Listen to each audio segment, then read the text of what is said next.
Warning! The following video is over-exaggerated. Most opinions shared aren't accurate to my thoughts and feelings. Cause it's time to shaka-laka in the forest with the boys. You know what I'm saying?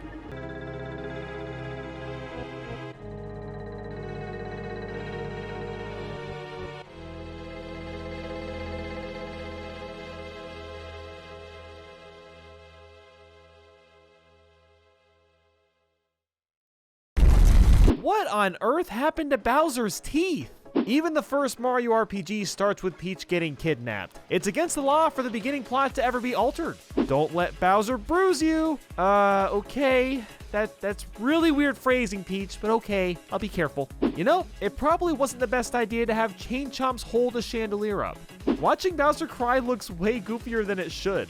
You're gonna tell me that Mario is launched from the top of this mountain, down inside this house, and lands on a peg and lives. Okay, pal, really believable. I wish I could just jump out of bed and Yahoo myself awake. It takes my brain like 2 hours to function in the morning. That is the smuggest little mushroom, isn't it? That guy did something shady. And this is why I'm not a parent yet. I'd have to put up with this. Big boys don't cry. Oh man, the 90s was a different time period, wasn't it? Why can't I go across this gap? Look how much space there is! All I can think of right now is Marble Madness. Why are there instructions on entering the pipes if I literally just had to go down one 10 seconds ago? Even the treasure chests hate you in this game. You'll fight pretty much anything. This map is nice to have, but it's really not useful at all. Screw this stupid jump. See, there's a chest I'm trying to get north of this level, but I can't jump across because the stupid platforms move too fast, and then the platforms also go out of sync, and it freaking sucks. Mallow learns Psychopath. Well, the face does fit the name. Gorilla? No, that is literally just DK chained up. Just admit it. And will you unchain him? Come on. He has rights too. Who do you think you are? Bruce Lee? Huh, wow. I can't believe a Nintendo game has outdated celebrity references. Why is this guy shooting arrows with his neck? That seems a little dangerous and uncalled for.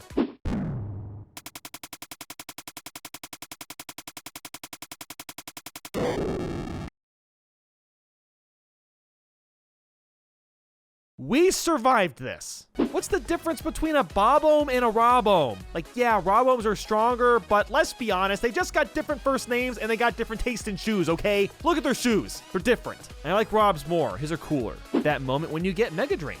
I feel like it would have been easier to check the curtains by just opening all of them and keeping them open. Oh, and by the way, look up, you ding-dongs. Your stupid doll is right freaking there. It's funny that the password to my door is my name, but that has to be the worst password of all time. Might as well go with 12345. Water coming from your eyes? Are you leaking, my dear?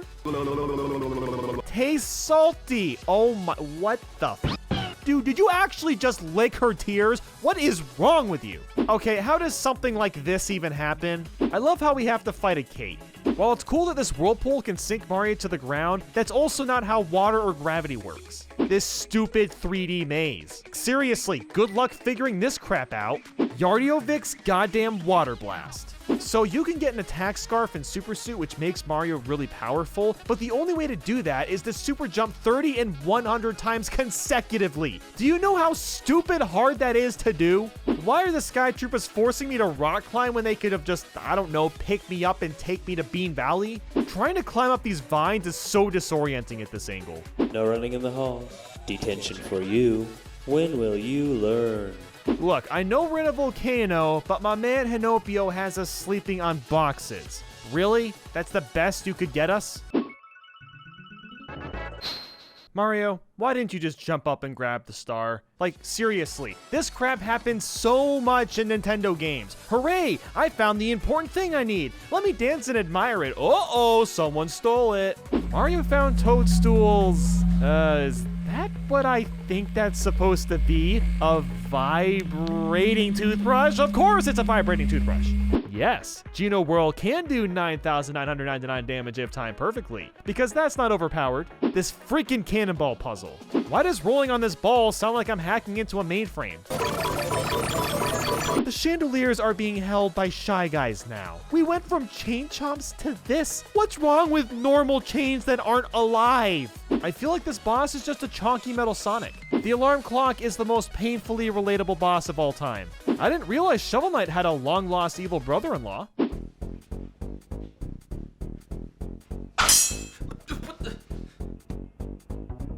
Hey, floating sword, can you, like, move? I want a drink. Alright. If that's how you want to play.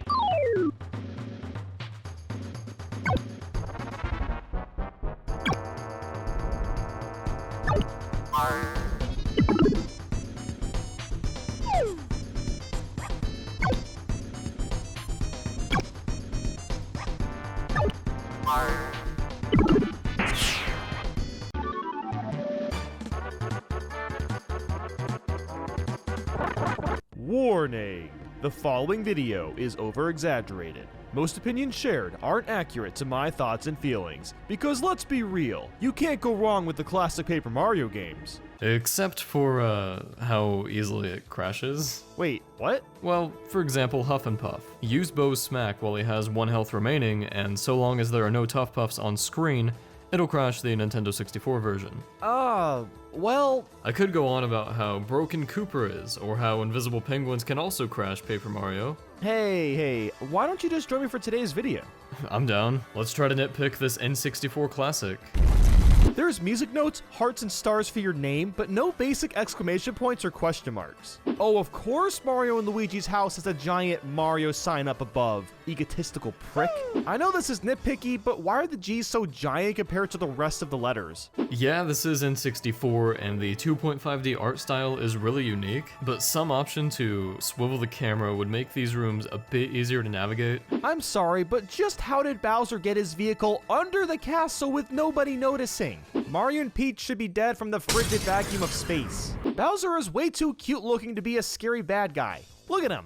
Look at that little guy. Oh, you think Mario will recover? He was blasted with a star rod, fell from freaking space, and crashed landing on the ground. That block is not a real obstacle for Mario. You can jump on similar blocks with a good angle. Why not this one? Because invisible walls, I guess. Not that those stop us either. With some luck, you can manipulate Goombaria's position to lure her near the block's hitbox and execute a frame-perfect A-press to clip Mario right through the— Strider, this isn't a glitch video. I wonder if Mario wanted Goombario to come along, even though Goomba kind of forced it to happen.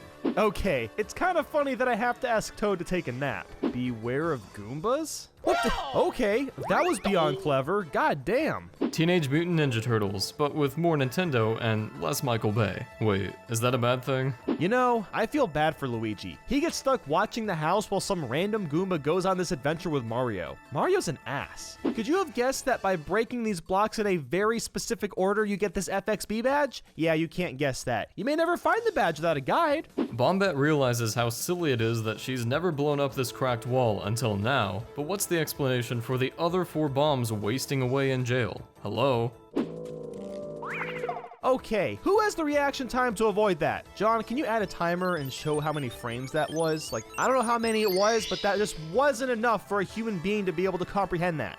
Why do we need so many fortress keys? Hell, if you skip using them by exploiting the game, they work on any of the other doors in this fortress. Yet Mario throws a key away once it unlocks a door. 200 IQ detected. See, if this red switch activated the wing cap like it does in Mario 64, I could just fly over this room.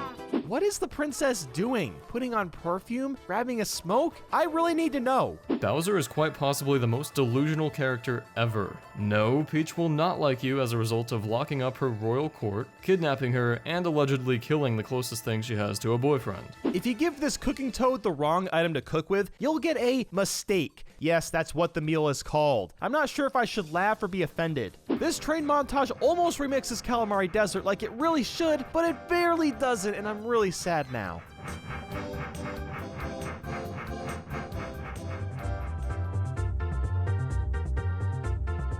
You know, for being Paper, Mario falls pretty damn fast. The bird not only can't tell the difference between Mario and Luigi, but he has a picture of Mario and still doesn't know. What an idiot. Dry Desert is way too easy to get lost in. Do not touch Tweezer or you'll be blown to a random part of the desert, making the trek even more confusing. Oh, so the flowers eerily laugh at you. That's kinda nightmarish for a game tailored to all ages. Man, I have no idea where to go. I guess I'll try this route. Wait a minute, it sent me back to the beginning? This is some Lost Woods BS. The wolves in the background will not stop howling. Shut up! This game was in development during the same time as Luigi's Mansion, and Luigi's Diary hints at this. If Mario just brought Luigi along, this chapter would be a cakewalk once all the boos are vacuumed up. But instead, we're forced to defeat an invincible opponent in exchange for the Star Spirit. I don't get why Mario had to use this specific weight to hold down the chandelier. He went out of his way to play music for some boo when he could have just used some random object in the mansion. And this is why I have trust issues. Okay, two things. One, this is not a spin jump as the game calls it, that's a ground pound. And two, how does this giant hammer not smash some wood but the ground pound does? It sure is fun how they expect casual players to use out of sight every 2 turns. That feel when you get assaulted by a powered up Hyper Goomba. Apparently, planting seeds equals instant flowers. There is an emoji star badge. No, I'm not joking. You know, what kind of asshole steals a calculator anyway? If you're not a fan of backtracking, sorry in advance when you reach Chapter 4. Okay, Colorado, cry wolf all you want, but I'm not saving you next time. Or I won't want to anyway. You see that nice shiny coin? Yeah, don't grab it. This plant will suck HP out of you and it's not even worth it. Selling some of these items are like GameStop trade-ins. You get barely anything in return. Did this block really need to be so far away? Like, seriously, look at this. I didn't think a flower could look dumb until I saw this abomination.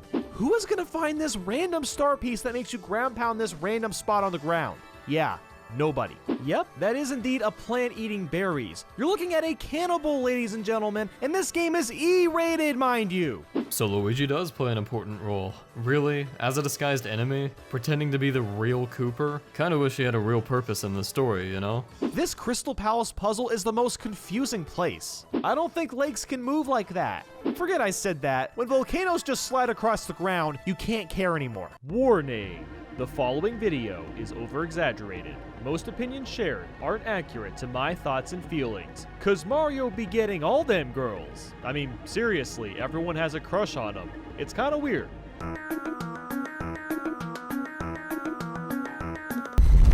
Once upon a time, there was a lovely princess. 2 minutes into the game and I see a noose. This is gonna be a wild ride, isn't it? I see Mario hasn't got rid of that sign with his name still. This is the worst handwriting of all time. How does a 2-sided coin have like 4 pictures? What is this dark magic and how can I possess it? You know, a dedicated run button would have been really nice. Oh, so now I have to pay money to sleep? The first game I didn't have to do that. Why am I paying now? This Koopa sure has a lot of pictures of Peach. That's a little creepy. Come on, Mario, you're made of paper. Go through the crack! You don't need to be cursed to learn to do that, okay? Welcome to the 65th Super Fun Quirk Quiz. That's an oddly specific number. Is this a small reference to the original Paper Mario being on the N64? Does that mean there's 63 Paper Mario games before this? I need to know. Would you guess that you can walk on this tiny ledge? Maybe I'm dumb, but that looks like part of the background to me. I could apologize by letting you smell the bottoms of my feet. Whoa there! I am not into your foot fetishes, Hooktail. You need to chill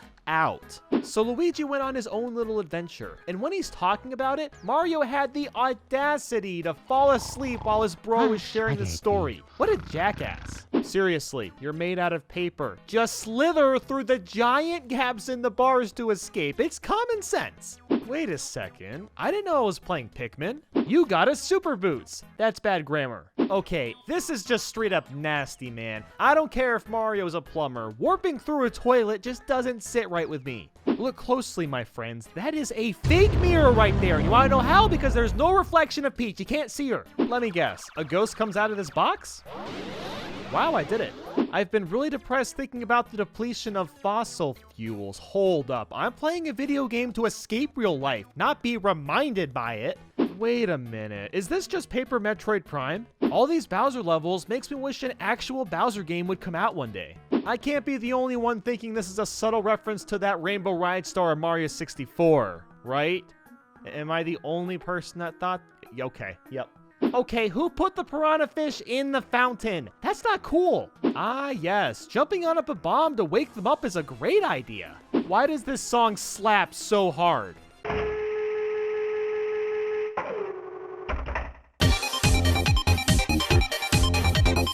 Lovely. They added emoji badges again. After the insane battle with Shadow Queen Peach, fighting off her 2 forms, having to take on 14 HP attacks, and all that madness, what do you get at the end? You get 1 star point. 1 star point!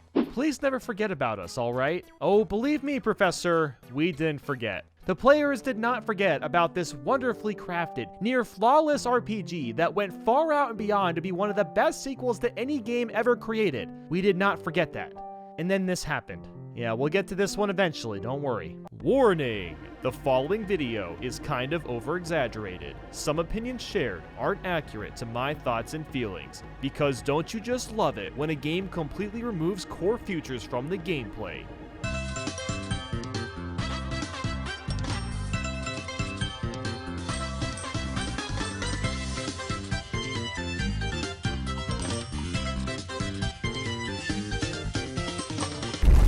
I would register my software, but I feel like this pin isn't gonna work anymore. I can't believe Mario let Luigi get away with the mushroom. You could've ran for it, dude. You know, I always figured the day would come where Peach and Bowser actually get married. Why is Count Bleck and Luigi talking in third person? Mario's name on his own house is never coming off, is it? You look really silly, says the guy with rotating square hands.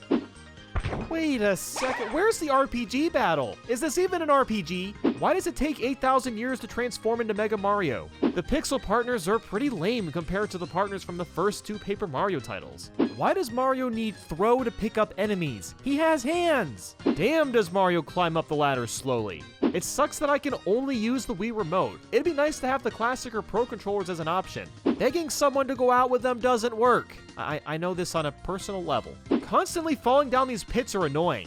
1 million rubies? Am I playing a Zelda game from a parallel universe where rupees are called rubies? So now I have to pay off this 1 million debt by working for this Egyptian guy and basically have to hit this spark block 1 million times. That's right, this is underpaid labor in a Mario game. Rated E for everyone. So I need to make 10,000 rubies running on this dribble wheel, and I'm not even exaggerating. You hold right for over 5 minutes to get enough rubies. What were they thinking?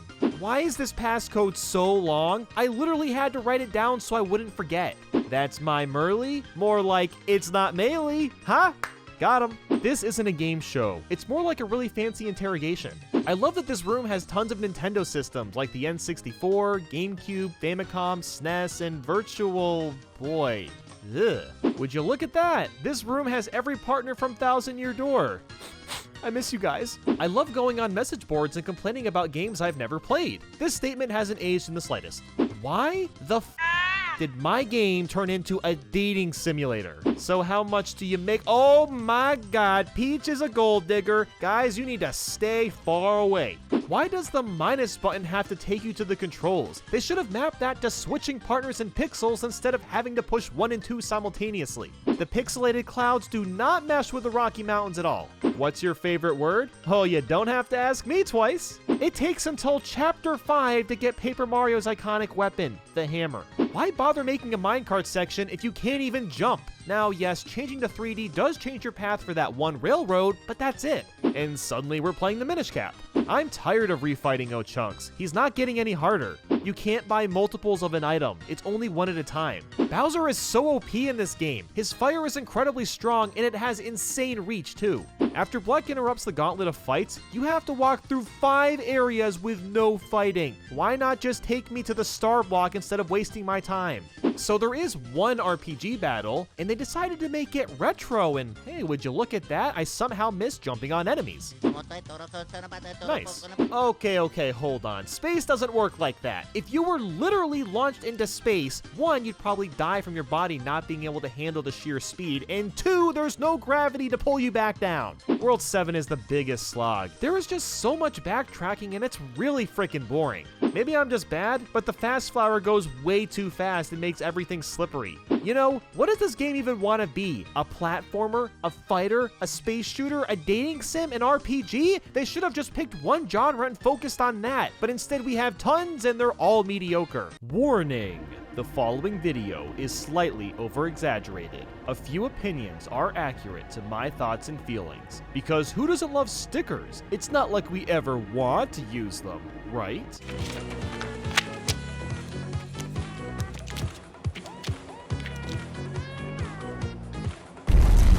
Bowser has flip-flops. This is not a good start. Who would throw a festival for frickin' stickers? For a Paper Mario game, there sure is a lot of Toads and not a lot of interesting characters like Goombella, Vivian, Koops, Lady Bo, and the list goes on and on. I was gonna say something about the green Toad being a jerk and not helping push, but then he gets squished by the ground and he got what he deserved. Come on, Mario. Fall in. Fall in! Please! Fall in the frickin' fountain! Talk about a worn-down battle system. All I can do now is attack or run. You could do so much more in the older games, like swap partners, use a special, skip a turn, gain experience points for winning battles like a normal RPG does. And the fact that you lose stickers after one use sucks. It makes me not want to do any fights and just save up the stickers for bosses because there's no penalty for running from enemies. These Toads making a bridge is pretty cool, but they're made of paper. There is no way they could handle the weight of Mario stepping on them like this. While you can technically organize your stickers, you also can't. There's no way to move them manually to your liking. This is actually just symbolization of a Goomba that's stuck between two pipes. Ah, so I have to stop this Bowser statue from flowing water. If I just go through this path, then maybe of course it's coming from his buttocks. Of course. Ugh. I wish there was a run button. R isn't really used, so it could have been mapped to that. So this door for 2-1 requires 6 stickers to open. I only had half of them, so I went to the shop to get what I was missing, but lo and behold, the fire flower wasn't at the shop, which means I had to go into a random level or the shop in 1/6 just to get the stupid flower. Oh my god, finally, an interesting looking character. What does he have to say? Oh my god, really? I don't want to fight him. He's just playing some tunes. Why do the worn out hammer and jump stickers even exist? There's literally zero reason to get them when there's so many other better stickers out there. So to beat 2-4, you use Paperize near the sandstorm and then you use the vacuum thing. And that's it. Yep, that's the whole stage. Enjoy your star comet. Like, why didn't they put this inside an actual level? When you're in the desert, water is the bomb. Oh yeah, ha, get it? There's something fascinating and creepy about Toad Egyptians. Why can't I hammer this little stub thing? Hey look, it's totally not Lost Woods. Oh, finally I get a partner, and it's a segment of Wiggler's body. Yay. You can't buy secret door stickers anywhere but here. That's called a monopoly, baby. Yeah, look at how smug this Toad is. Wait till the law catches up with you, pal. I just realized that slinging the things at this paper is literally reverse Doodle Bob. Couldn't Mario use this paper and just make everything become flat and lifeless and then be used for consentless destruction? Oh great, a random game show. Again. Stay perky? Don't tell me how to live my life. Why do I feel like I'm playing Breaking Bad right now? Boy, am I glad it was obvious to hit my hammer at the air to make these invisible blocks appear just so I could get this secret door. Suddenly Luigi's Mansion. Or, I guess, Mario's Mansion now. Ah, the infinite jump sticker. The ability to do 100 jumps. That's totally not broken. Wait, how is Toad talking to me through this block of ice? Remind me to never go skiing with Mario. He's a little on the reckless side. What's this, an NES password? Cornering this shy guy is a freaking nightmare. Stickers are not food, huh? Well, how do you explain the shaved ice, soda, turkey, and cake stickers? This Bowser fight is really cool, but seriously, the lava never kills him anymore. Most of the recent Mario games, he dips into lava and becomes more powerful. Like, it happens every time. So with all this said, is Paper Mario Sticker Star really that bad of a game? I mean, it does have a lot of really redeeming qualities, like fantastic graphics for a 3DS. The writing, it's amazing. Also, really cool attacks, regardless if they're stickers or not.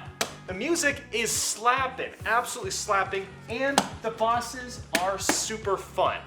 Now, that's a lot of cool things, but then on the other hand, there's 3 core mechanics of Sticker Star that ruin the game. No fun partners, difficulty spikes for no reason, and the worst part of all, the battle system. These 3 things essentially ruin the game, and honestly, it's really disappointing. And there's not much else to say.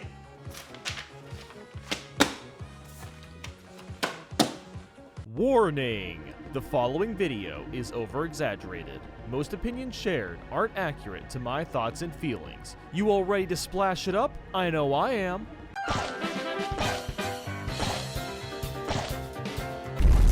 I like how the box says, turn up the heat, and literally right next to it is, put out the fire. Well, which is it? This beginning looks a lot like 1,000-Year Door, except with a card battle system.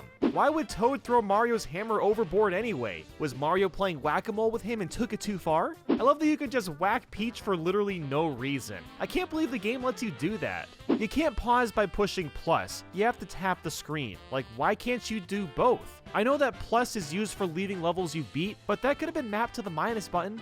This is my friend Mario. Oh god, Mario's been canonically friend zoned. That is really sad. Oh goody, everyone's favorite battle system, using cards and trying not to waste them. And playing cards takes so long now. You have to select your card, drag it in place, click that you're ready, hold down to paint it, flick it forward, and then finally you can use your stupid attack. Talk about freaking sluggish. Why does Huey need our help getting this paint star? He can float! Get it yourself, you ding-dong! Nothing against Toad, but I'm really tired of seeing so many Toads. I miss when Paper Mario had a lot of fun and diverse characters. What the hell is this shy guy doing standing in a corner, saying "hng" and slightly shaking? Get a room! This is like the 12th time in 2 minutes Huey's told me I can push up to talk to him. Yeah, I get it. Thank you, buddy. You can't target specific opponents anymore. I never thought in my days that I would be collecting Toad's pants. And I thought I was your biggest fan. I wonder what's at the edge of the world. Oh my god, this game just made a flat earth joke and it works because everything is paper! Ha! Got him! In Blue Bay Beach, there's a hidden area that has a lot of coins in a thing card. That's cool and all, but if you leave this area and come back, it respawns. Do you know how broken this could possibly be? You could very easily max out your coins and have dozens of OP cards now. And there's another location with these spinies that's the same kind of thing. Since when did we start playing Mario Party? This is Pipe Maze, you can't fool me. I have this horrible feeling that these Toads are going to be stuck in this cliff for the rest of their days.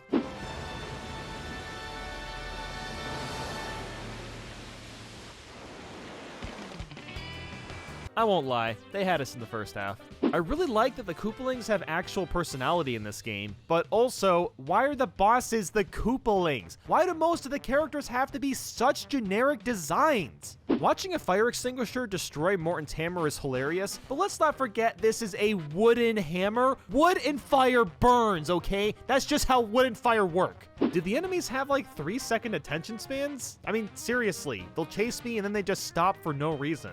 So we ran into this part with black paint, and then Huey said to close our eyes and then the paint was just gone. Is Huey some sort of traitor or something? I mean, I hope not. I don't want to be rejected by a paint can. He's running dangerously low on snacks. Yep, that's basically me every day. After getting this giant coin, how much is it worth?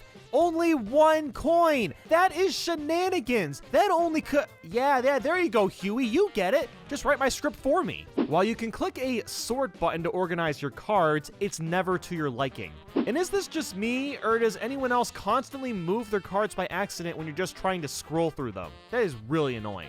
Holy frame rate, Batman. I mean, yeah, it's a lot on screen, but that is quite a dip.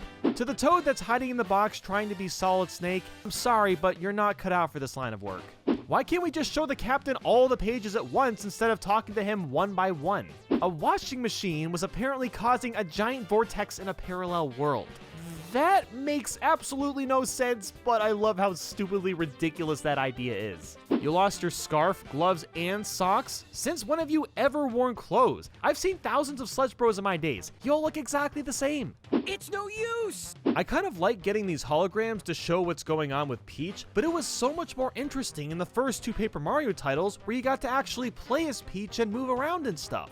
So I had to go out of my way and find all these Toads just so they could form the missing piece for the train station, and that's very thoughtful, but let's be honest here, there is no way the train station will be able to stay up like this, and imagine the sheer pain these Toads are going through.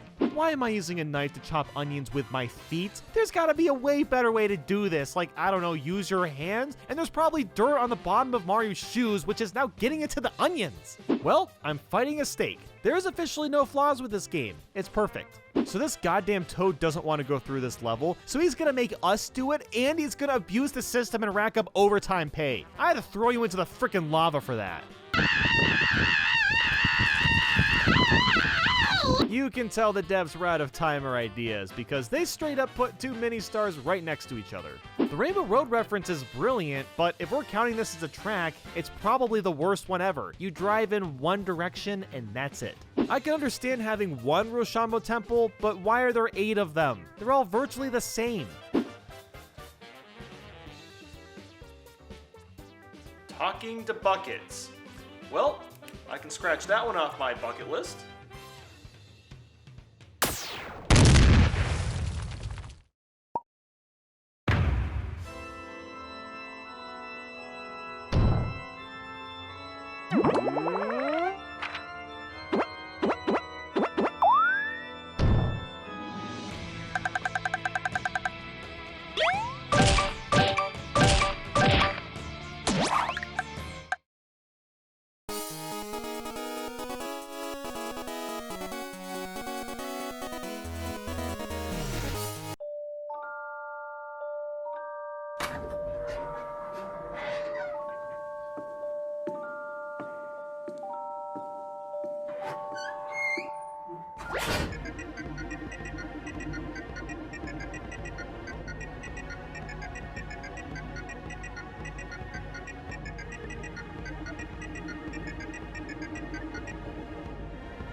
Paper Mario, the Origami King. Wait a second, does the title imply that Mario is the king of origami? Does that make him evil?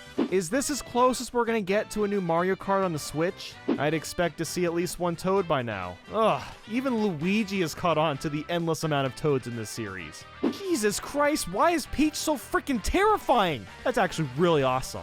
Wrong answer, right answer. It matters not. Your replies are all paper thin. Man, you could put that quote in a horror movie and it would fit right in. I wish you could speed up the text. It can be really slow. Obligatory, Mario reminds me of ARMS, the Switch game everyone forgot about joke. That hole in the wall looks like it might be a way to sneak out. Holy sh... I think you're onto something. Why are you so flat? Wait, hold on a minute. Is that supposed to be a sensual insult or a compliment? Prepare to be folded. Oh, yep. I'm never coming back from that one. Oh, gee. Oh, wow. Why is the villain rocking an emo hairstyle like some edgelord with a huge ego? It was cute when Paper Mario made a huge emphasis on paper one time, but 3 games in a row is just overkill. Oh, God. I'm calling it now. These dancing trees are gonna get the Rule 34 treatment. Don't you dare look that up. Throwing confetti into holes feels like a slow version of smashing paint into the monochrome parts of Color Splash. I actually feel bad that this wood is gonna burn one day. Like, I know they'll reincarnate, but it's still harsh. I kinda wish the sticker on Goomba's back said, "Kick me!" Another Paper Mario, another game with no XP. I might as well get over it. While it's satisfying smashing these flowers for confetti, it's also bad for the environment. Why are there so many fonts and colors on this sign? Graphic designers are cringing at this. Oh snap, Paper Mario confirmed for Smash Bros. Ah, it's just a Toad. I mean, yeah, it's a Toad. Wow, a rock collectible. So cool. Birdo is making out with Mario. Make it stop. Do you want to cheese every single fight? Take a snapshot of the ring battle, press home, go to your photos, and solve the puzzle that way. The time limit means absolutely nothing. Okay, I've got nothing against Toads, but I am really burning out on seeing so many. This is the statement of 2020, let's just be honest. Going around squishing these mini Goombas reminds me of when I lived in an apartment filled with roaches. Thanks for bringing back the horrible memories. Paper Mario 64 is the Crystal King, Thousand Year Door has Shadow Queen Peach, Super Paper Mario has Count Black, guess what Origami King has? Colored pencils. Yep, colored pencils! Getting a bigger bag for confetti is cool, but it would have been cooler and more gratifying if it was earned through XP. I have to pay 10 coins for this telescope, and I can't even move it or zoom in and out? Ah yes, a Bob-omb without the fuse. Truly the most creatively designed character. Why does the game have to tease partners? They're only temporary and you can't even control how they battle. Oh, what's that? You don't feel like solving this puzzle? Just pay 3,000 coins and it does it for you. Oh, and guess what after that? You get all of this free money. So what was the point to begin with? Holy sh... That's a Salamence. Oh my god. I have gone through so much crap to get this monkey to talk to me, only for it to be a Toad. Oh, of course. Why am I even surprised? And then it follows up with, sorry about all this monkey business. Why can I only buy one weapon at a time? I mean, it's not that big a deal, but it's still a nuisance. Oh god, don't remind me of those straw shy guys from Color Splash. Oh, a shiny chest. I wonder what's in there.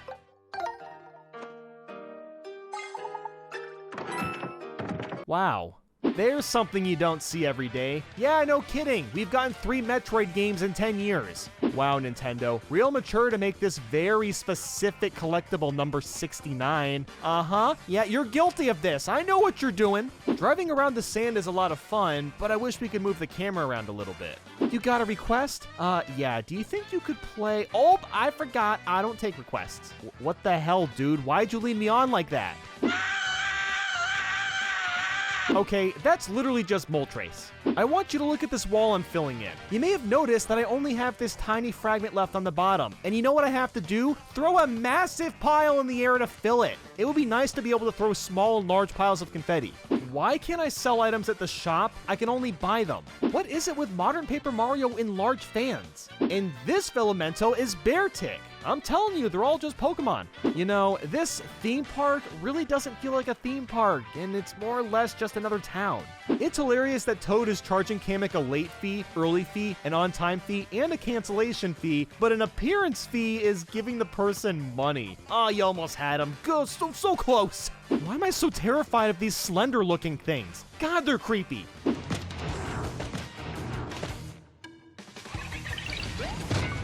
What the f is this game? This is straight up disturbing. This might be as close as we're getting to a Star Fox on the Switch. Oh no, Luigi couldn't find the key. Oh my god, it was in the cart the whole time?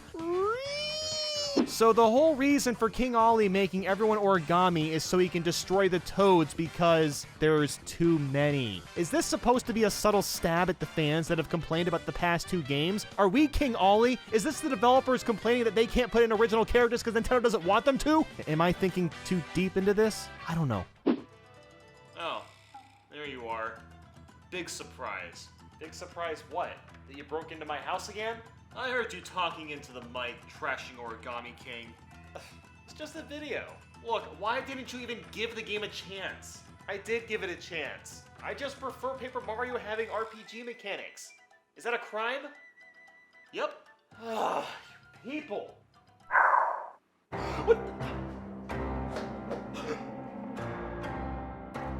What the fuck?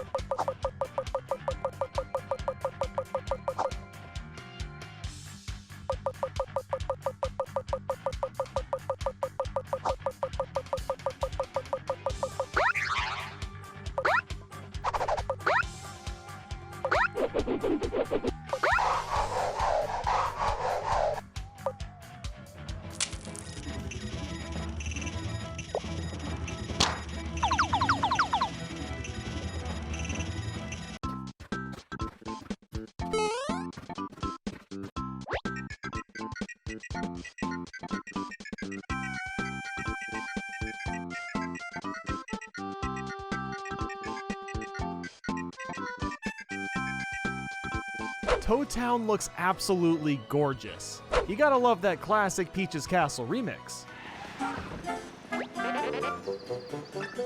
The inside of the castle reminds me a lot of the beginning scene in Paper Mario 64.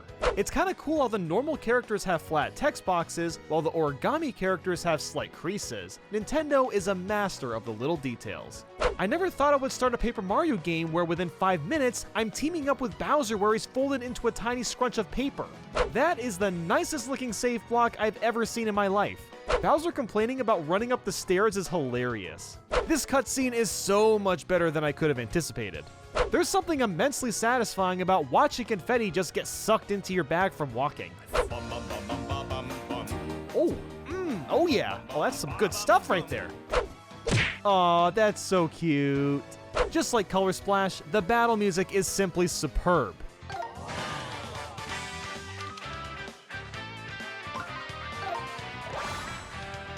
This background has a very subtle reference to Mario Bros. 1 with these shrubs and blocks.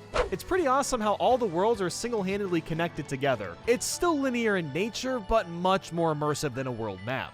The boss battles can be so much fun, especially when you get to use the 1,000 arms to attack. Partners are kind of back now, and sometimes they help you out in battle just like the old games. Even though there isn't XP in this game, the coins and confetti are still pretty useful. You get a large amount of those from battles. So the ring battle system isn't really RPG based, it's more of a puzzle. And honestly, I think it's pretty cool, I'm not gonna lie. Colored pencils might be the most relatable boss, because you can never decide which color you want to draw with. Too many choices. Fax travel is genius. Firstly, it's a fun playoff word for fast travel, and since we're made of paper, it kinda makes sense. While the confetti in subways is the same as the paint bucket and color splash, there's much more incentive to fill the holes since you can literally fall through them and take damage. Sometimes, it's nice to just sit back and enjoy a nice river ride. You can't go wrong with giant hats, and even better, we get a nice retro jingle.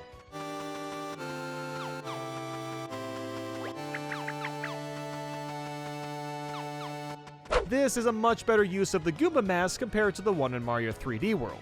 Shy Guys dancing in tutus. Do I really need to say more? The rubber band boss is absolutely ingenious, and the ending where she's throwing a fit and you have to grab it and smash the rubber band and finish it off with a giant flick, it's such an awesome boss! It's really nice that there's this big checklist that keeps you up to date on 100% completion. Ooh, check that out! Peach from every previous Paper Mario game.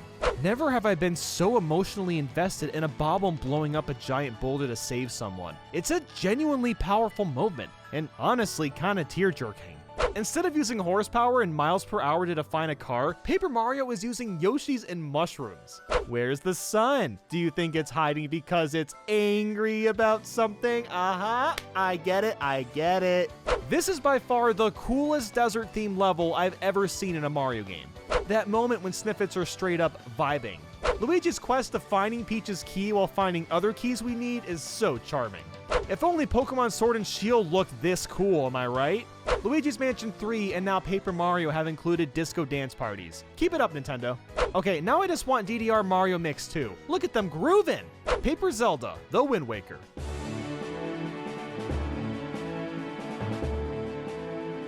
I have to undergo the trials of power, wisdom, and courage. Where have I heard this before? Does this tape roller have a New York accent? Be a good goyle and run back to Ollie. It pass ya berry by time, capiche? Look, I know that wasn't New York accent, but come on, this is great. Never in a million years did I expect rock, paper, scissors to be such an interesting and fun thing to implement into a boss fight. Mario's a ninja, and you can't tell me otherwise. I cannot believe I'm not only teaming up with Bowser, but using his actual airship. Won't open, huh? I bet that didn't even put anything on the other side. Bah, patch in the rest of the castle, you cowards. Oh my god, Nintendo straight up dissed the entire AAA gaming industry, including themselves. That is pretty ballsy. Can we please just play a sample of how bopping this stapler music is?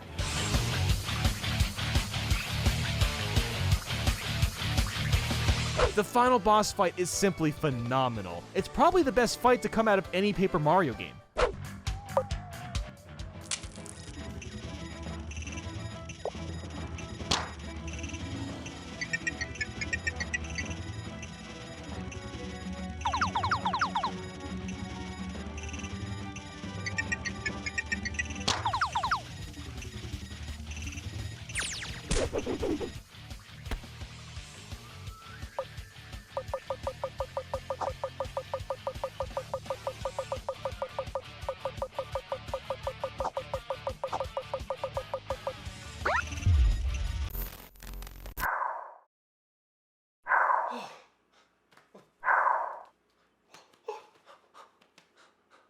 In the event of that not happening again, agree to disagree? I agree to agreeing to disagree. Agreed. Warning! The following video is over-exaggerated. Most opinions shared aren't accurate to my thoughts and feelings. I'm still shocked that this remake is real. Gino actually came back for us.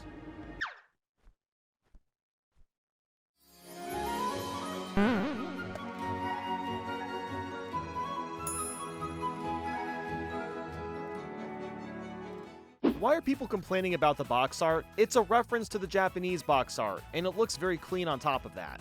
They made a breezy mode, but not a hard mode. Who the hell wouldn't pick dash over walking all the time?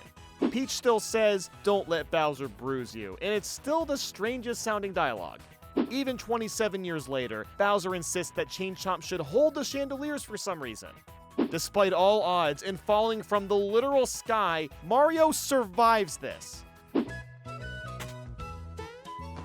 I think we can all relate to the collapse fall at the end of the day. Since when could Mario levitate? When a battle ends, Mario grabs his hat and holds it up. Man, they took away the spinning piece thing. Oh, I could not possibly be more upset about this.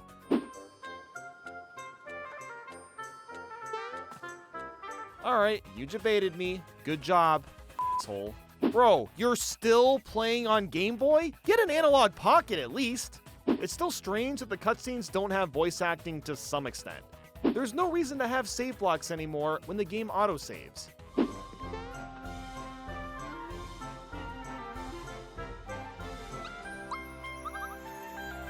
I just ruined his day. Even for you, that was a pathetic jump. It's kind of sad that this is the first proper Mario RPG game on the Switch, and it's a remake. Croco would be horrible at hide and seek. After beating Croco, Mario just steals his wallet and then sells it at the shop. That's kind of messed up. The fighting backgrounds aren't always accurate like they could be. Like here, I tried to run up to the Mushroom Kingdom castle only to fight the guards in a different part of town. Why not make a background that keeps us in the same place? Or just use the same one? This weak-looking Mario picture looks like every sad Nintendo article on Twitter. The Bruce Lee line was cut. I can't believe they didn't add an outdated reference. Boyer doesn't fire the arrows off his neck anymore. They just kind of fly off his chest, I guess? Where did Bowser's pupils go? Should I be concerned? The double XP bonus is way too easy, considering the Yoshi egg doesn't even spin that fast. You know what? I don't feel bad for selling Croco's wallet earlier. He robbed me again!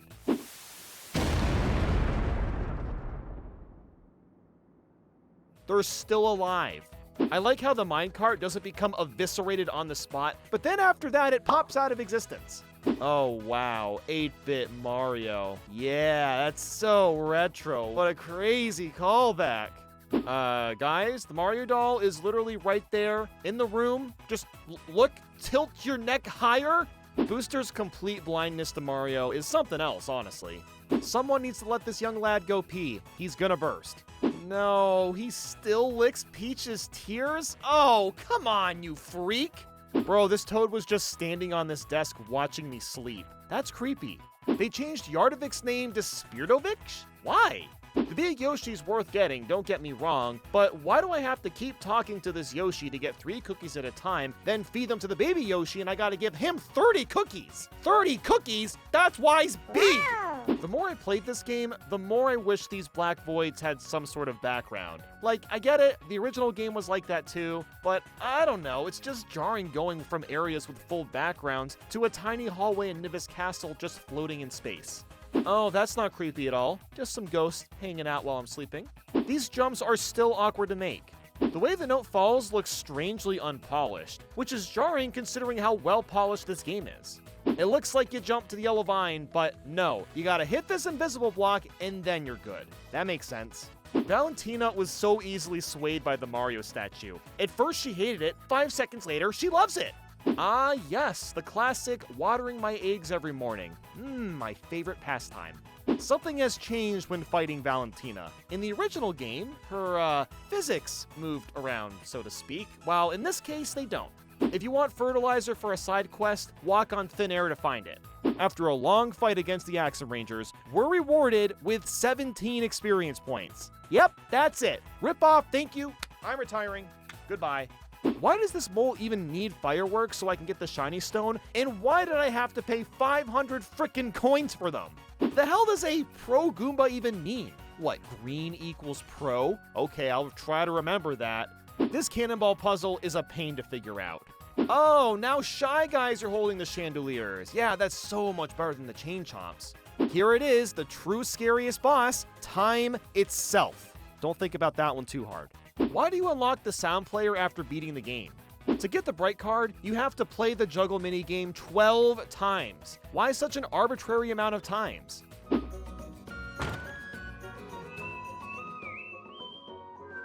Mario's ego is so big that he hums his own theme song in the shower. Booster's train can one-hit KO? What the heck? And the cake can also one-hit KO you if you let all the candles light up for the refight. This secret in Bellum Temple is pretty cryptic. Make the swamp jump a bunch of times, grab a key that fell from the top, talk to Bellum, feed him the key, and then you can access the area. What?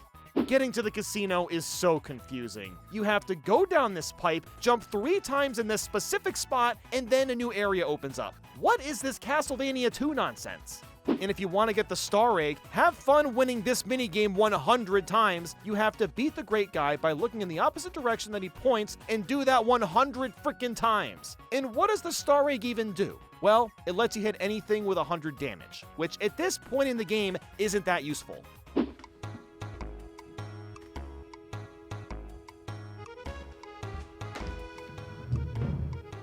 Is there something wrong? You don't usually come inside. I just don't understand why it was me that found all the orbs. Why me? I don't know, Nathaniel. We haven't figured that out yet. Guys, he's back. Who? Oh God! Not so fast!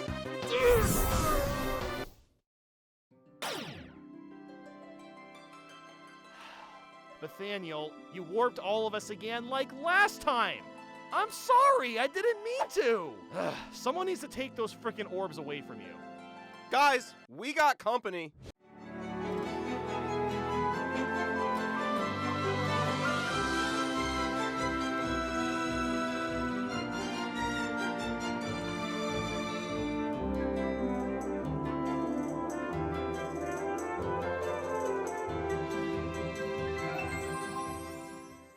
It's criminal how nice these cutscenes look. They add such an immense amount of charm to the remake. Why is Mario so stinking cute? I still don't believe this remake is real. I mean, honestly, how is this happening? Look, it's modern UI that isn't complete ass. Thank God there's an option to dash all the time. You can switch from playing the modern to classic music on the fly. And the remix music is fantastic. It sounds quite refreshing while still maintaining the original's charm. It was even composed by the same person, Yoko Shimomura. Bowser's goofy-looking face makes his triumphant return. The battles are very seamless and fast. They're paced so nicely, which makes it fun to engage in the battles to level up. The controls are basically the same, but turning is a lot smoother than it was on the SNES. I'm so accustomed to regular question mark blocks for coins that I completely forgot the blocks look like this in Mario RPG, and I'm all here for it. Even mini-bosses get little cutscenes. They really help tie the whole game together. Gauge and triple moves are brand new to battles, and they change based on who's in your party. Not only do the cutscenes look super clean when using these, but they also add more incentive to swap your team out more often compared to the SNES version. It's also great that you can skip these cutscenes, since you'll use these moves a lot. I somehow found a glitch where the toad on the bed would jump on me instead, and it's very funny looking. This remake makes finding hidden treasures a bit easier since you get the signal ring at the beginning. I could cry looking at this equip menu. After the horrors of the SNES version, I don't think I can go back. They added a journal for every enemy you fought in the past. You can even play their animations over. It serves Mario right that he gets yelled at by the shop owner for just standing wherever he feels like it. No way! They actually kept in Peach's vibrating toothbrush! Wow, that's crazy! The vibrating toothbrush! Mario is a goddamn king at charades. Look at him go. The scrapbook is a good way to refresh yourself on the story if you go long periods without playing. Being able to fast travel makes such a huge difference with pacing and getting around quickly. Mallow staring at me with his mouth wide open is way funnier than it should be. Look at that Mario shuffle. All that dancing on the GameCube is paying off big time. The limited and stiff animation is strangely charming and works super well for this remake. I'm glad they kept it mostly the same. The inside of the waterfalls are breathtakingly beautiful. I mean, just look at this scene. Frog coins being used for rare items makes them all the more meaningful. Mario playing with a toy Bowser for some Toad kid is so wholesome. To all 7 Geno fans, it's finally your time to rejoice. Even just these little particle effects around the mushrooms add so much life. My wingy thingies are pretty cool? I mean, yeah, I suppose so. We found Boshi, the only Yoshi that matters. I take that back. We got the big Yoshi too. Dude, why does this game have like the best Yoshis? Man, there's just something about Moleville. It's just like the most aesthetically pleasing place to look at. The minecart section in proper 3D is such a treat to see. I love how Mario gives no shit about the Snifster and Beetle ordeal. He's just standing there, keeping his guard, waiting for them to leave. Hey, even Bowser's got a little jig going on. Oh wow, a Samus and Discondol? That's neat. Bowser snapping his fingers is cracking me up. I am so glad they left in the Bowser and Booster kiss. Thank you. You fight a freaking cake. Look how proud Mario and his team is. It feels like cheating leveling up with stars, but it's also a great time saver. Whoa, I was not expecting Mario to go full-on Mario Strikers mode. Damn, Spiritovich is looking good in 3D. Oh boy, surely this ominous darker door has nothing interesting behind it. Oh yeah, Beeg Troopa's in the game too. Mallow tripping Bowser is still hilarious. King Nimbus is literally the Pringles mascot. That's some good-looking lava right there. I'm a big fan of the Star Fox and F-Zero figures. Now, if only new games could be made for this franchise, wow, that'd be crazy. The lazy shells are still OP as hell, and I'm here for it. It should be illegal how adorable this little jig sequence is on the chandelier. Shovel Knight, but with no body. Geno turning back into a doll is more devastating than ever. I'm so glad they brought back the Kulix fight. It's still super tough. I have dominated Mario Doll. Nobody can stop me. You gotta love how interested Valentina is in Buster. It's pretty impressive they can jump without bending their legs or feet. The biggest thing this remake adds is harder refights, which might not sound like much, but the way they've been spun around adds a new challenge to each fight. As an example, Punchinella is virtually invincible, and you have to lure his bob-ombs back to him to actually do damage. Good lord, the Kulix refight is hard as hell. He sets the tone by immediately starting everyone off at 1 HP. This 3D version of Kulix is the perfect way to end this remake. Nathaniel, you warped all of us again like last time! I'm sorry, I didn't mean to! Someone needs to take those frickin' orbs away from you. Guys, we got company.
I'm going to 100% Paper Mario the 1000-Year Door.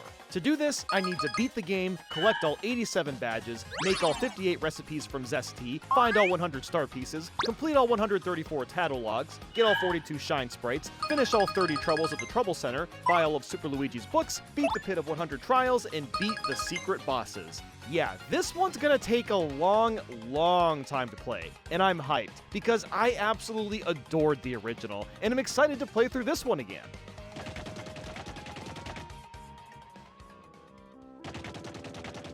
Something that's really cool about the title screen is that it updates as you get new partners. In fact, this game has so many tiny changes compared to the original that it would be really difficult to spot them all as I go. I still can't believe this is real, to be honest. And look at the intro, it's animated and it looks so nice. I'm really curious what the consensus is going to end up being for newcomers for this game. Will new people like this or Origami King more? It's hard to say, but look at that, they left the noose in! You know this remake's gonna be good. And holy crap, look how nice it all looks! The textures have been completely revamped, and the lighting makes the world so much more lively. And there's no more stupid white outline! Instead, you get this very slight hint of white shadow, which makes the characters pop out just enough, but it's not overbearing. So what exactly is going on in this game? Well, it starts with Peach. She's grabbing a box that looks a little bit sus. Uh-oh, that's not good. Cue Mario's house. He gets a letter from Peach that's not strange at all. No, definitely not.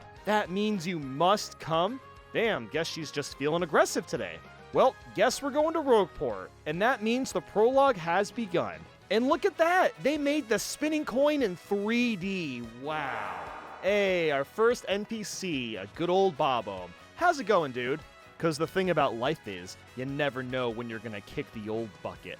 10 seconds into playing, and I'm told I'm gonna die one day. This game kicks ass. Let's check out the settings. And yeah, there's no way to change the text speed. That's pretty typical of a Nintendo game, but the text is a little bit slow. I'm really hoping this doesn't slow down the whole game too much. But here we go into our first battle against Lord Crump. The set looks so much better too. I'm still genuinely in awe that this remake exists. We're joined by Goombella right away, and I have to wonder how I didn't die to all these X-Nauts tackling Mario. Well, anyway, we arrive at the main square, and Goombella gives us a nice kiss on the cheek.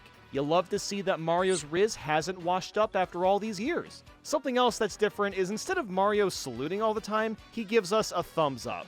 I honestly dig this. There are so many scenarios coming up where some dramatic or emotional dialogue is brought up, and Mario just responds with a thumbs up, and it's ironically the funniest ever. And hey, look at that! It's Toadsworth. Been a while since we've seen him. But okay, what's the first thing we really need to do? Well, we gotta step on this contact lens and make the Toad zesty pissed at us. Then we gotta talk to Professor Frankly about the crystal stars, and it's discovered that we need to find them to open the 1,000-year door, which is found underneath Rogueport. So that's our basic objective here. It seems pretty straightforward. In Rogueport sewers, we fight our first enemies, which are a couple of Goombas. Something that I'll need to be doing as I'm playing is tattle all of them with Goombella. This not only shows us their stats and HP, but also adds to our tattle log. And I have to find all 134 unique enemies to tattle, which is an insane amount of characters for a Mario game. But now, let's talk about the frame rate. Some people have been making a stink that the 1,000-year door runs at 30 frames a second instead of 60, and here's my response to that. I literally didn't notice until like an hour in, just remembering that there was even a discourse about it. Now, yes, the original game might have had 60 frames and it would have been nice, I guess, but I really don't care for an RPG game. The 30 frames is consistent the entire way through, outside of a few instances during cutscenes, so I really don't think it matters. And I'll say that the gameplay feels just as fluid as the original game. Everything you loved about it is back. Even things like super guards are still included. It just feels so nice to have fun battles again. No more stickers, no more cards, no more whatever the that was, just normal battles where you gain experience points and incrementally get stronger and stronger. And also, why does Frankly's tutorial come after you fight Lord Crump? Like, come on dude, we don't need a second tutorial. But I gotta say, the sewers are kind of cool. Look at that cool treasure chest. Ooh, I wonder what's in it. Oh god! Oh man, he's so spooky. He's gonna curse me with a new ability! Oh, the horror! Oh, now I can fly! Somewhat. I mean, I can kind of fly? Speaking of new, there's a new Toad called the Battle Master, and he's got a really nice looking outfit. Look at him, he's dressed quite well for himself. Battle Master's really only worth looking into if you're new to this kind of battling. But I also saw that you got a check mark for reading just one of the tips, so I felt it was necessary to read all of them, even though I didn't need to, and it didn't count towards 100%, but I wanted the green check mark on all the tips, so I did it anyway. But okay, we're all well versed in how the game works. There's a tentacle arm, so obviously I must Hulk smash it with my hammer. And uh-oh, I made the blooper a little angry. After defeating him, the pipe appeared for the first chapter of the game, Petal Meadows.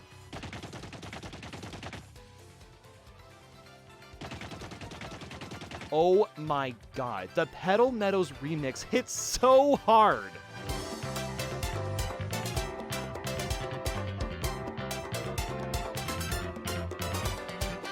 Every single piece of music has been remixed, which you'd expect. But there's also a way to play the original songs, which we'll get to later on. But I've been seriously loving these remixes. We've made it to Petalburg, and look how happy Bubble is surrounded by his flowers. That's so wholesome.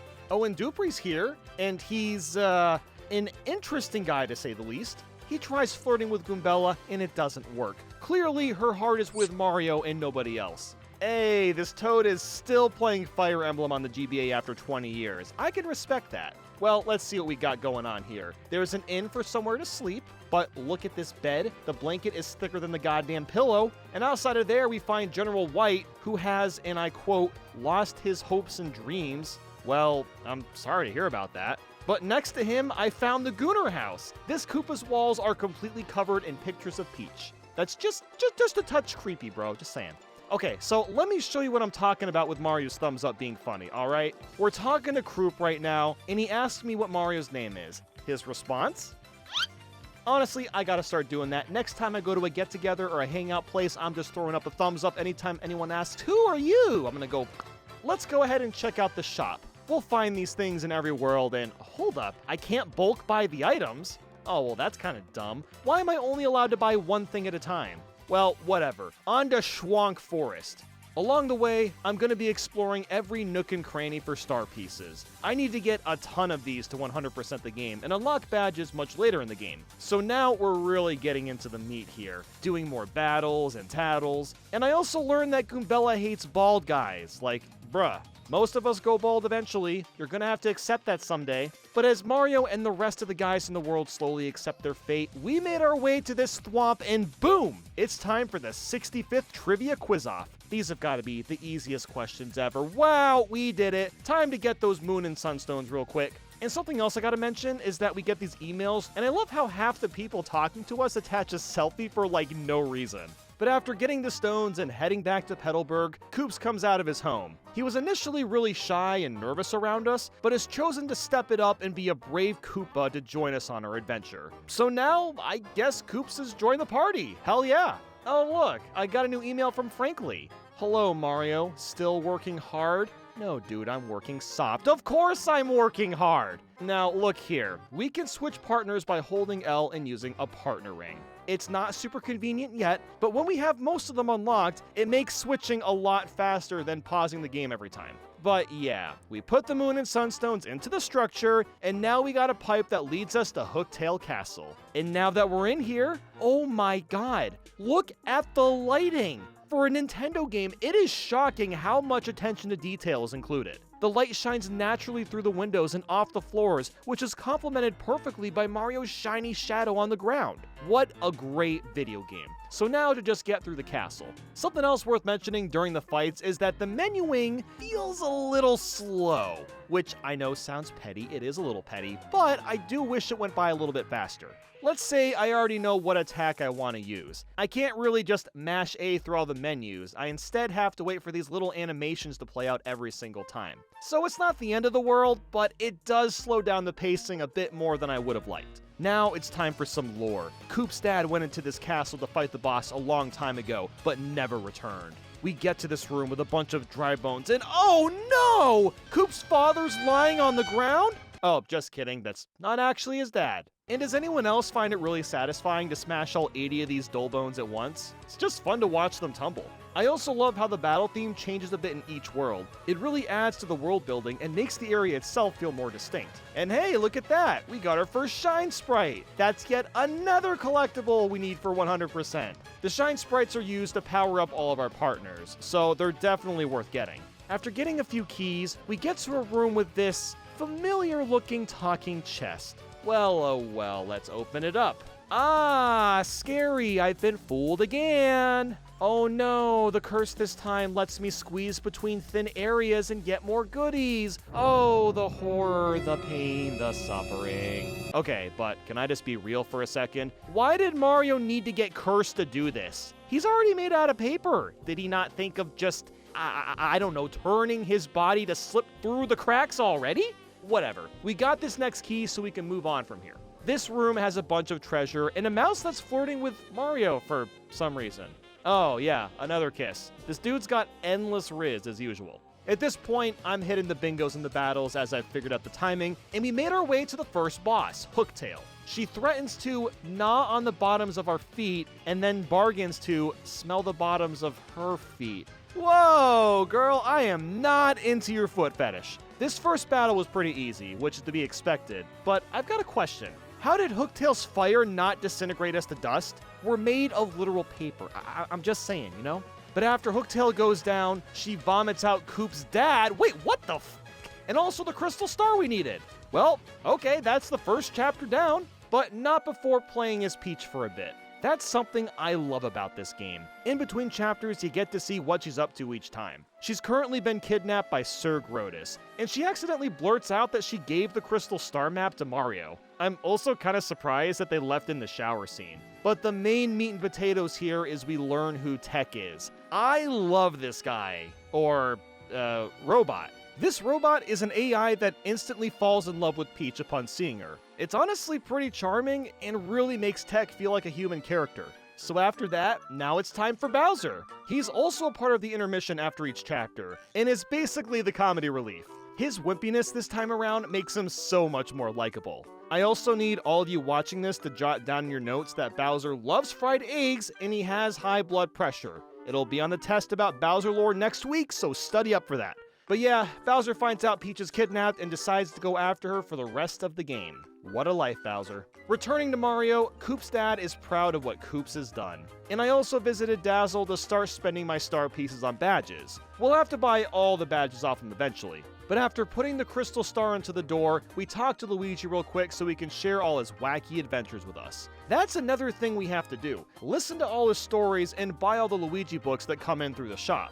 I also talked to Merlon to start using the Shine Sprites to power the partners. And best of all, that broken contact lens problem has finally been fixed. We ordered one at the shop, I gave it to Zesty, and while he probably still hates me, at least we can visit the west side of Rogueport. And while we're at it, I made a couple of recipes because this is yet another thing I have to do. Craft all the recipes in the entire game. On the west side, I went into a house only to find some kid that has no confidence in his dad's book selling well. Then I also found this Koopa that's rich, but basically does nothing with his life. Yeah, that's not a good way to live, just in general. I mean, he could at least get a ticket from the Happy Lucky Lottery Bomb. Surely. That's what I did. Watch this. I'm gonna win the jackpot right now. Well, next time for sure. Definitely next time. There's also another shop over here run by this boo that keeps calling Mario a cutie. Jesus Christ, Mario's riz is unfathomable. But back in the sewers, we find this little puny. And what a coincidence too, that he happened to be exactly where we need to go next, Bogley Woods.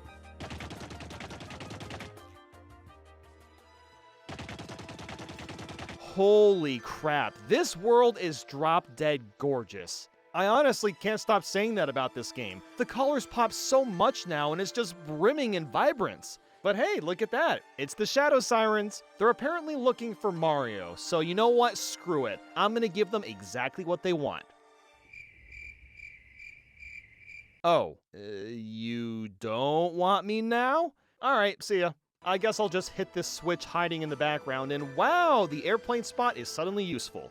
Going to the Great Tree, it turns out we can't get in without Flurry's wind gusts. So we found Flurry's house, which is cool, but she's missing her necklace and won't leave, so I guess it's not cool. We had to turn around and find the necklace, and only now do the Shadow Sirens realize what Mario looks like. And dude, why is Beldum so mean to Vivian? I don't get it. So of course, we had to fight all three of them, and it was pretty easy. We've got so many items at our disposal, and I've also been focusing on leveling up the badge points so I can attach a ton of useful badges. And aww, Goombella thinks Vivian is cute. Now, that's just adorable. After they were defeated, wow, look at that, the missing necklace we needed. There it is. Here you go, Flurry, you can have that. And finally, we see her, and we got this crazy disco mode going on in the house. Oh boy, oh yeah. Mario gets his usual peck because he has unbeatable Riz levels, and we take Flurry to the tree. We climb this branch, and Flurry blows away the secret entrance. Okay, its placement is a little bit random, but at least we're getting in now. And boy oh boy, it's time to play some Pikmin. And also get Punio's sister back. Most of the Punies are trapped in a cage, so we gotta get them out. But, like, okay, here's the thing. The Punies are made of paper. Mario is paper. This is paper Mario. Just squeeze through the bars. You're thin enough. What do I gotta do? Get that talking chest to curse all the punies? Like, seriously. But okay, sure. We'll save the Elder Puny first, who's mad at us for rescuing him. Okay. Then we meet up with the other punies. We get this orb that the punies practically stick onto. We use that to get pipes to spawn, and eventually we get the other punies out of jail. Oh man. This music just started jamming out of nowhere. After a lot of traveling, we get to a room that needs 101 puny, which is exactly how many we have, and all is good with the world. Whatever will I do about this predicament? While trying to get them out, I also found the super boots. Finally, I can ground pound stuff, or as the game calls it, a spin jump. Yeah, that's not a spin jump. It's a ground pound, but if you want to call it that, whatever, that's fine, Nintendo. But hey, at least I can get them out by blowing them into a hole in the ground instead of, blowing them out of the jail cell because they're paper and they could fit through the bars. Whatever. Anyway, let's just move on. We get the punies to spawn the crystal star, which is pretty I guess it's gone now. Lord Crump was hiding behind the couch and just sniped it away from us. So we corner the dude, and he gets his silly-looking robot out for us to fight. Again, this fight wasn't really hard, but at least we got the crystal star for sure this time. And that wraps up the second chapter. Catching up with Peach again, Tech asks her to dance this time. He decides to make a virtual clone of Peach, so Peach dances with Peach while Tech watches. It's a bit strange, but it's cool to watch Tech have a mental conflict of confiding with Peach while obeying Grodus' orders. It's really quite fascinating and really well told. And after that, we go back to Bowser, and we're playing a classic 2D Mario level as him. Only this time, he eats some meat and cheats his way through the level. Good job, buddy. Bowser gets to Petalburg, finds the Gooner's house, and is fooled by the Peach poster. So then, of course, we put the next star in the door, and Flurry gets the professor all heated up for basically no reason. Well, guys, what are we doing here? Our next objective is to get a ticket for the floating city in the sky, but we can't do that without talking to Don Piana, the mob gangsta of Rogueport. This guy seems kinda tough. He's yelling at his associates, and now he's making demands at Mario. Find my daughter and her friend, then come see me. Dude, I'm so tired of Gus's toll, but it turns out that you can fight him to stop paying the toll, which is nice. So we find Dawn's daughter and her boyfriend, bring them back to Da Boss, and we get the ticket for Da Blimp. After that fiasco, Dawn has intense emotions to compartmentalize. Oh my god, this guy's so funny. And now we can begin Chapter 3 in Glitzville.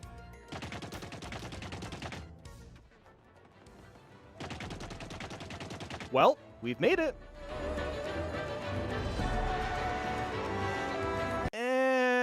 Okay, this is the first remix song I haven't really liked. It doesn't exude the same bliss that the original has. It's too slow and full. Even after playing the entire game, this is one of the very few remix tracks that I didn't get used to or really grow to appreciate. But you know what? Let's phone a friend real quick. The weather in Glitzville today will be sunny with a chance of more sun. It's above the clouds, stupid. Ah, yes, the snarky yet passive-aggressive telephone booth. My favorite. Hey, look at that. Mario chilling in the hot dog. Inside the Glitz Pit, I checked out what was going on and got myself inside to see a match. There's a Toad that was there for their primal scream therapy and proceeds to grah at me. This game's writing's magical, man. That's all I gotta say. So it looks like Rock Hawk's got that crystal star in his belt, so we'll have to battle our way to the top of the rank. And when I say battle, I mean one battle at a time. We even have to log in to this big GBA computer that makes the startup sound just to sign up for the next rank. So that's pretty much what I did for the next couple hours. I just had to fight one fighter at a time, and it was honestly a little boring at first. I know the point of all this is for there to be a build-up to taking out Rock Hawk, but the first half is just a snooze fest of easy fights. But I did eventually get to the Iron Clefs, and completely forgot that I need Yoshi for this, so I ran out and got the egg, it hatched, and I got a green one. He will be called Chet, and he's the best Yoshi that's ever been born. You can't tell me otherwise. And at some point, Rock Hawk notices us getting higher up the ranks, and tries to smack talk on us. But one, he's just coming off as super insecure, and two, the crystal star he's got is a fake. At this point, we keep getting creepy emails as well. One of them leads us to getting a super hammer. Oh, sick, I'll take that. The farther we get up on the ranks, the more we get distracted by things happening around us. We refight the Iron Clefs at one point because they're salty they lost. Bowser decides to show up. We're crawling around in secret rooms trying to figure out where the crystal star might be. We find missing bodies. It's crazy. But at least we finally got to the title match and could take Rock Hawk on. Only instead, we ended up trapped inside the minor league room. So naturally, we took a toilet to escape our living quarters and survived forfeiting to this brainless bird. The fight against Rock is pretty underwhelming if I'm being honest, but at least we beat him. Now we have access to the champions room, and bro, what's going on with this crazy carpet? Now that's what I call fancy.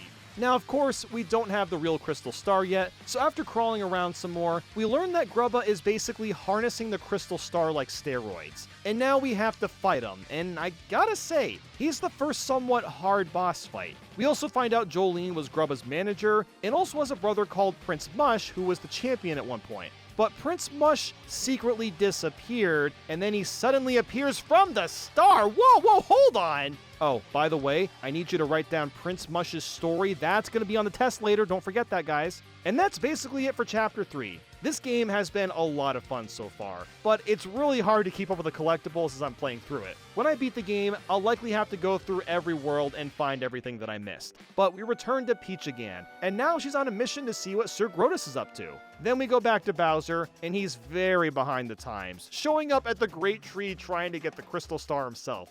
So I figured that it was about time that I grabbed the Nostalgic Badge, which is what lets us switch the music on the fly. Upon trying to head to the next world, Twilight Town, we were rejected from the pipe.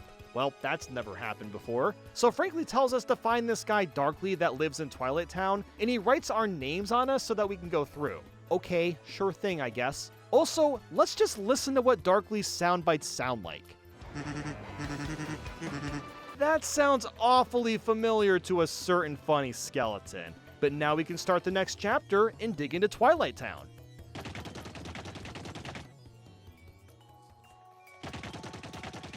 So Twilight Town is one of the darkest chapters in any Mario game period, only being beaten by Underwear from Super Paper Mario. There's a curse that's going around where the villagers will randomly turn into pigs. That sounds like a bit of a dilemma, so we needed to make our way through the Twilight Trail to stop that from happening. And oh my god, look at the moon. Dude, I can't get over how breathtaking the visuals are. Just look at this! Along the way though, I was fighting some Hyper Goombas, oh boy, that's crazy, but was stopped by a log. Luckily, I found a key that Koops could grab so we could get into the shop's back room and grab the goods I needed. And hey, look at that, it's that evil-looking chest. This time, it cursed us so we can roll into toilet paper and go under the log.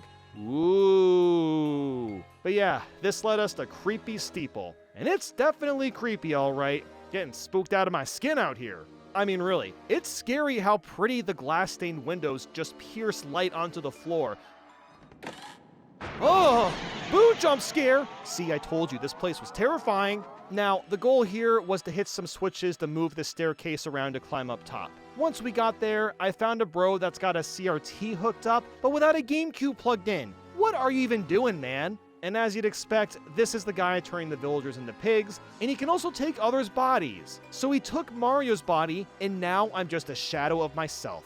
I tried heading back into town, and the fake Mario jumped out of the moon! What the hell is going on here? Something else that I haven't mentioned yet is that it's really neat that the text this time is a more direct translation from the original Japanese version of the game. So Mario makes it back to the town, and Vivian is looking for some bomb that she dropped after getting scolded by Beldum as usual. So Vivian decides to help Mario while not realizing it's actually Mario, gets his usual peck on the cheek of course, and they figure out that the ghost's weakness is finding out what his name is. And we also learn that the crows are depressed about the depletion of fossil fuels. I'm playing a video game to escape reality, not be reminded of it. So, to find his name, we gotta go back to Creepy Steeple. After sneaking in through the well, we find a little parrot dude that splurts out his name, Dupless. Okay, I understand why he doesn't want anybody to know the name now. I get it. So we ran into the guy again, revealed his name, he freaks out, we stomped on his head a bunch of times, and 1, 2, 3, a crystal star thingy! Vivian also joins our team permanently since we're not assholes to her. So you know what that means. It's back to Peach, and this time Tech is even more conflicted if he wants to serve Peach or serve his boss. We had to do a quiz in which he sneakily just tells Peach all the plans. To sum it up, the Thousand-Year Door has this demon that's locked away inside, and Grotus wants to use that to conquer the world. Yeah, okay, I'm sure some random robot dude will be able to control a 1,000-year-old demon. That'll go over well, I'm sure. And then there's Bowser again. We do more platforming, and he ends up getting lost in Rogueport trying to get to Glitzville. How did you mess up that badly? But we return the Crystal Star, only to find out that the door is weakening on its own, and the Crystal Stars are used to power the demon. So now we're kind of in a lose-lose situation, but we might as well get the stars ourselves so we can take on the demon. Next up, we gotta get to Keelhaul Key. We talked to Flavio about sailing there, and he says that we need a great sailor for the job, Admiral Bobbery. So of course, we slide into his house through the chimney, he gets pissed at us, and nothing gets resolved. Shocking, I know. We later find out that his wife passed away while he was out at sea, which made him feel like it was his fault. So then, Podley here gives us an old letter of hers to give to Bobbery. While this is very sweet, why on earth has Podley been holding this back the entire time? He should have given this to Bobbery a long time ago, but it does give us a motive, I guess, for getting him on board to help us out. It's pieces of stories like this that we've been missing in the newer Paper Mario games. They're so integral and important to creating memorable characters like this one. They make you really cherish each character and feel what they're going through. So with Bobbery on board, we were set sail for Keelhaul Key.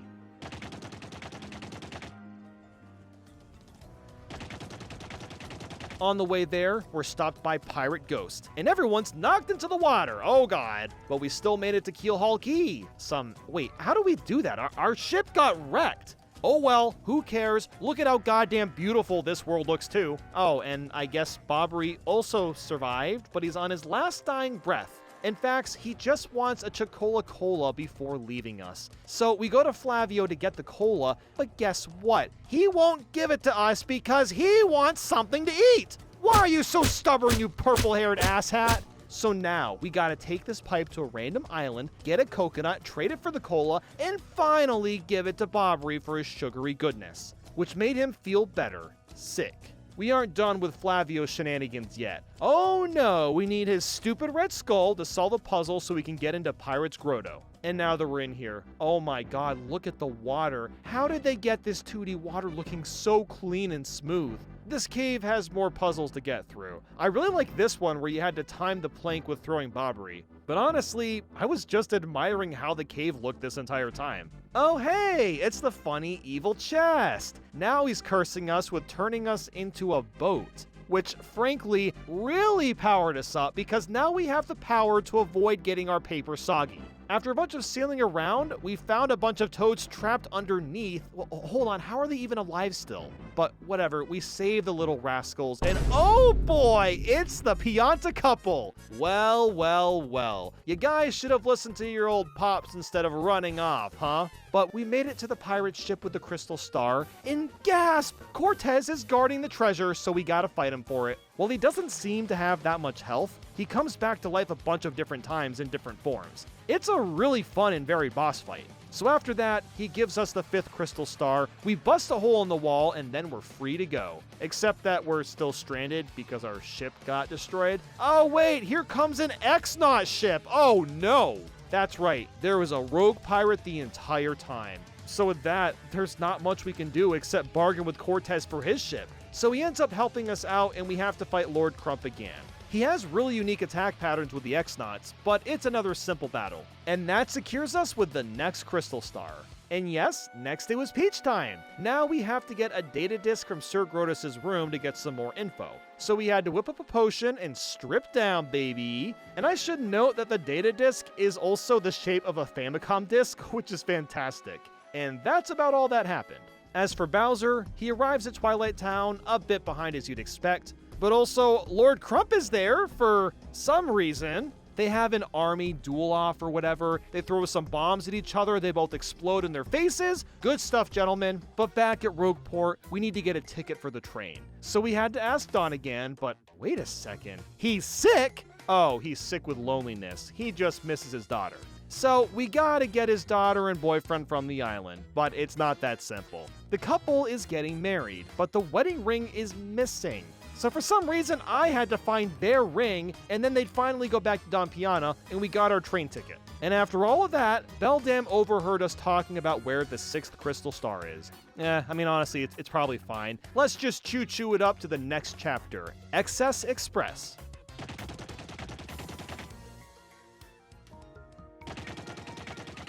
So honestly, I found this chapter to be pretty uneventful and boring in the first half. You just kind of hop around different rooms on board and some random drama happens. A stew goes missing, we're called Luigi instead of Mario, you give some kid an autograph from the engineer, you find a ghost toad. This would be fun normally, but there were no battles, so all these events really dragged on because of that. It was just monotonous, running back and forth, doing things that didn't mean much in the long run. The only notable thing that really happens on the train is one of the toads is secretly dupeless, and the train gets stopped because a bridge gets lifted up. So now we have to go into a control room to fix it. And finally, after an hour, there's some battles again to shake things up. We get into the control panel, find some Ultra Boots, which are epic, and make our way through to fixing the bridge. I am so glad that these boots let me jump 500 feet in the air. I wish my shoes could do that. We eventually get the key to the elevator we need to go down, and oh god, evil dust bunnies! I guess I'll just smack them up, and that gave us the switch to lower the bridge. But the next day, the dust bunnies make their valiant return and abduct the passengers. Oh no! This triggers the Smorg boss fight, and he was really fun. Like a lot of the other bosses, there's a variety of tacks to learn from him. When he eventually went down, we arrived at Poshley Heights. The detective penguin from the train is apparently a manager of this nice-ass White House looking place. And there it is, the crystal star that we needed, except that it was stolen. But then it was fake. I'm sorry for being a little overdramatic here. This game has a lot of fake outs going on. The real crystal star is behind this painting. And look at that, we got ourselves the 6th crystal star. But what's going on with Peach? Well, Tech found out the plans from the data disk, and they're not very good, especially for Peach. So he tries to tell her to escape, but instead, he gets found out and shut down. Damn, I actually feel kinda bad for Tech. But what about Bowser? Well, he's a little pooped after his antics. No stars, no Peach. Man, what a bummer for that guy. Oh. So I guess more platforming adventures for him, and as soon as they seem to have found a star, Rock Hot comes in to reveal that it's a fake. Ugh. Like I said, there's just a lot of fake stars in this game. So we got the next crystal star in place, and smashed my head on this piece of wood to get the Ultra Hammer. Yes. Finally, I can break these generic gray-looking blocks, and Chapter 7 has begun. Far Outpost.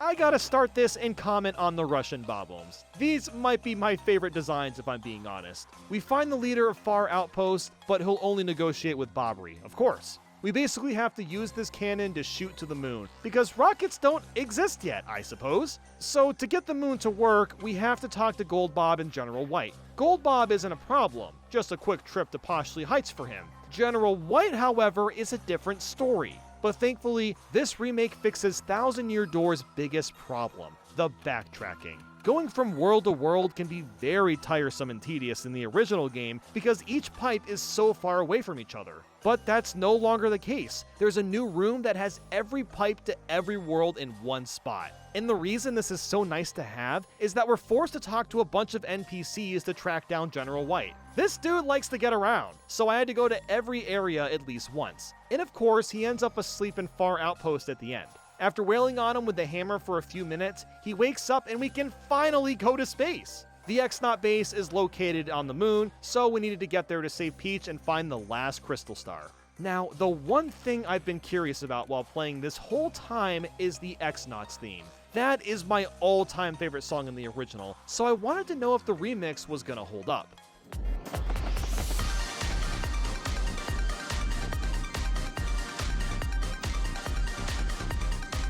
Yeah, I don't know, man. I think I'm just too biased towards the original version. It kind of has a Monkey Ball 1 and 2 energy where it's very 2000s techno, but it just doesn't work as well. But the bass is a lot of fun to figure out and get through, and I eventually got to a metal thwomp. Just like Schwag Fortress, it's just another quiz, yippity yahoo. But this led to a really fun 2D platforming segment, and Lord Crump's silly robot makes a return. This time it has a lot more HP, which was a bit scary, and its attack patterns were pretty rough to survive, but he did go down and we did get the final Crystal Star. After that, there's sadly no Peach scene, but there is one more Bowser one. He's at Poshly Sanctum and takes another Fate Crystal Star. What a genius, wow. Returning to Mario, the doors are locked down knowing he's there. But they somehow find Tech's room and he's alive? How did Tech survive? Okay, well, he's not really alive. He's hanging on for dear life over here. Tech gave up his last bit of power for us to teleport home. Man, he's a true homie. Back in Rogueport, Frankly is in the sewers and says he saw Peach and Grotus go through the 1,000-year door. Oh boy, that's not good. So we head over to the door. It's still closed off, but we use the final Crystal Star to reopen it. Now, I don't know about you, but just looking inside here, this seems like a really, really bad idea. The Palace of Shadow has much tougher enemies. They take a while to fight through, but at least we're getting a lot of extra star points, so I can't complain that much. We ran into 8 billion dry bones, took out the blue guy, and got ourselves a key to the palace. We're getting close now, fellas. It's only a matter of time. There was a maze room with the torches, and wow, we gotta fight Gloomtail now! And he's apparently Hooktail's younger sister. Look, I'm sorry about what happened, but the foot fetish thing was freaking me out. Had to do what I had to do. So we took Gloomtail down eventually, and I found that Veil is kind of a broken ability. Vivian did eventually go down during the battle, but that move was really helpful throughout the match. After that, I threw Bobbery into some statues to make boat spawns appear because I guess this is a Zelda game now, and finally we made it to Shadow Tower. The tower was a lot of fun since each room had a specific task/puzzle to solve. One example is taking out the dry bones from weakest to strongest, another required me to go invisible, or breaking a wall, and a variety of other things. The keys from these rooms made a big-ass staircase appear, and so did, frankly, how the heck did he— never mind, it's just the Shadow Sisters and Dupless, of course. So after beating them yet again, there were a bunch more rooms which were a lot harder than anything before it. But eventually, I got to the final Grotus fight. He starts his spiel off by coping really hard and saying, "Oh, you got the crystal stars for me!"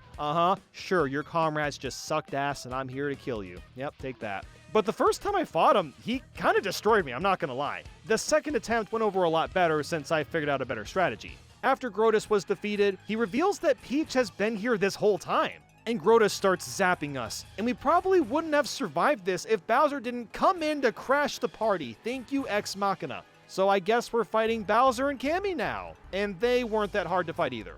But when that battle ends, Grotus takes Peach despite being crushed to death like 2 minutes ago. Whatever. We chase him down a stairwell, and then it happens. The tomb opens, and the demon takes Peach's body as a vessel. The entire world goes dark, and Shadow Queen takes Peach for herself, and now she's evil. But wait, Grotus rules over Shadow Queen, right? Of course not! She kills the f*** out of that idiot, and now we have to take her on.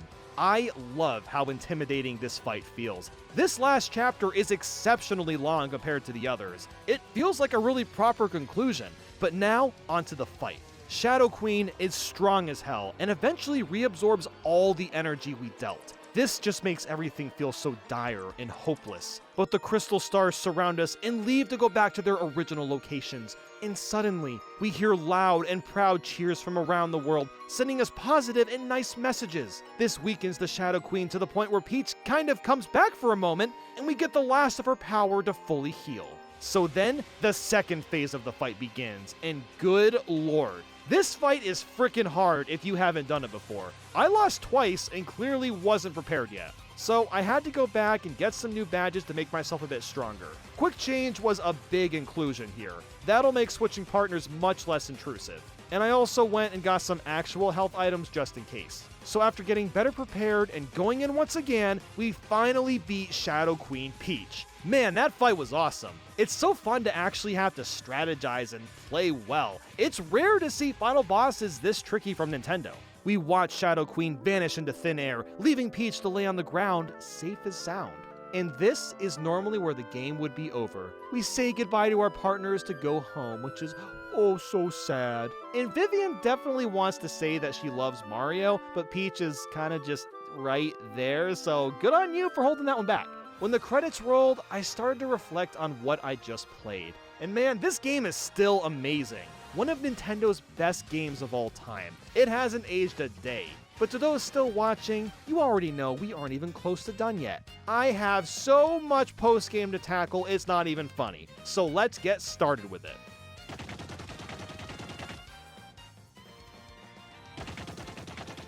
So now that I beat the main game, I still had a ton of extra collectibles and side quests to tackle. I decided to start with a Trouble Center board. I've only done one so far, and that was an accident. There's only 30 of these things to do, so I was able to knock them out fairly quickly. Some of them are pretty funny too. I had to chase down a bandit because he committed credit card fraud, smack this rat a bunch of times so he remembered that he could flip a sheepy sheep item for profit, give the Elder Punti a life mushroom in case he dies, and then save some guy from the pit of 100 trials that passed out. But there were also some really weird ones too, like being forced to pick up a bunch of used, sweaty, gross trunks. Also, who the hell would know a secret chest is here in Hooktail Castle without looking it up? And you need this item so Ms. Mouse will join your party. And yeah, she's also a secret character that you can get as a partner. Spoiler. You know there's spoilers in the video, it's 100%, but spoiler. There was also a trouble that took place in Creepy Steeple, which reminded me that I still needed to fight Atomic Boo still. For him to show up, you have to hit all these boos in the main room a couple times, and then he just kind of forms from that. I gotta say, the Trouble Center quests have been a lot of fun, but man am I glad these fast travel pipes are here. It makes the backtracking much easier to manage. One of them was about a Goomba getting rejected by Goombella, which was kind of sad to watch, I'm not gonna lie. Even the boyfriend Pianta Frankie has a trouble. And guess what? This idiot loses the wedding ring again. How did you lose it again? And look at this! You got the wedding ring 30 feet in the air! How did you even get it up there? Did you throw it?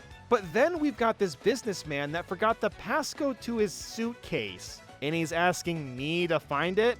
Okay, so what you're supposed to do is backtrack to 4 different areas and count chairs and rooms, but screw that, I've got the Player's Choice official strategy guide that's got the passcode in it. But the reason I'm mentioning this particular trouble is because it's notable. This rat wants to mix together his hot sauce with the hot dogs next to him, but he wasn't able to convince the hot dog guy to collaborate, which left him feeling a bit bummed out. I need you all watching to write that down on the test. That's going to be on the test next week. Write it down. Oh, and if you thought backtracking to every area with General White was just such a fun time, we get to do it again with Gold Bob's quest. Yay! Now, Luigi's quest was hilarious. This girl toad wanted to meet Luigi, so you gotta put on the Luigi costume and make her happy. Then when that's over, she's ecstatic about you, actual Luigi shows up, and she yells at the poor guy, calling him a fraud. The last one I gotta mention is the Bob-omb mission. This little bronze Bob-omb dude wants to apologize to his mom for not doing his homework, so you have to give his mom his note and some food, and it's just so endearing and sweet. And at this point, the Trouble Centers were all done except for one that required me to go 50 floors deep into the pit of 100 trials. So I thought it made more sense to wait until I got everything else unlocked first.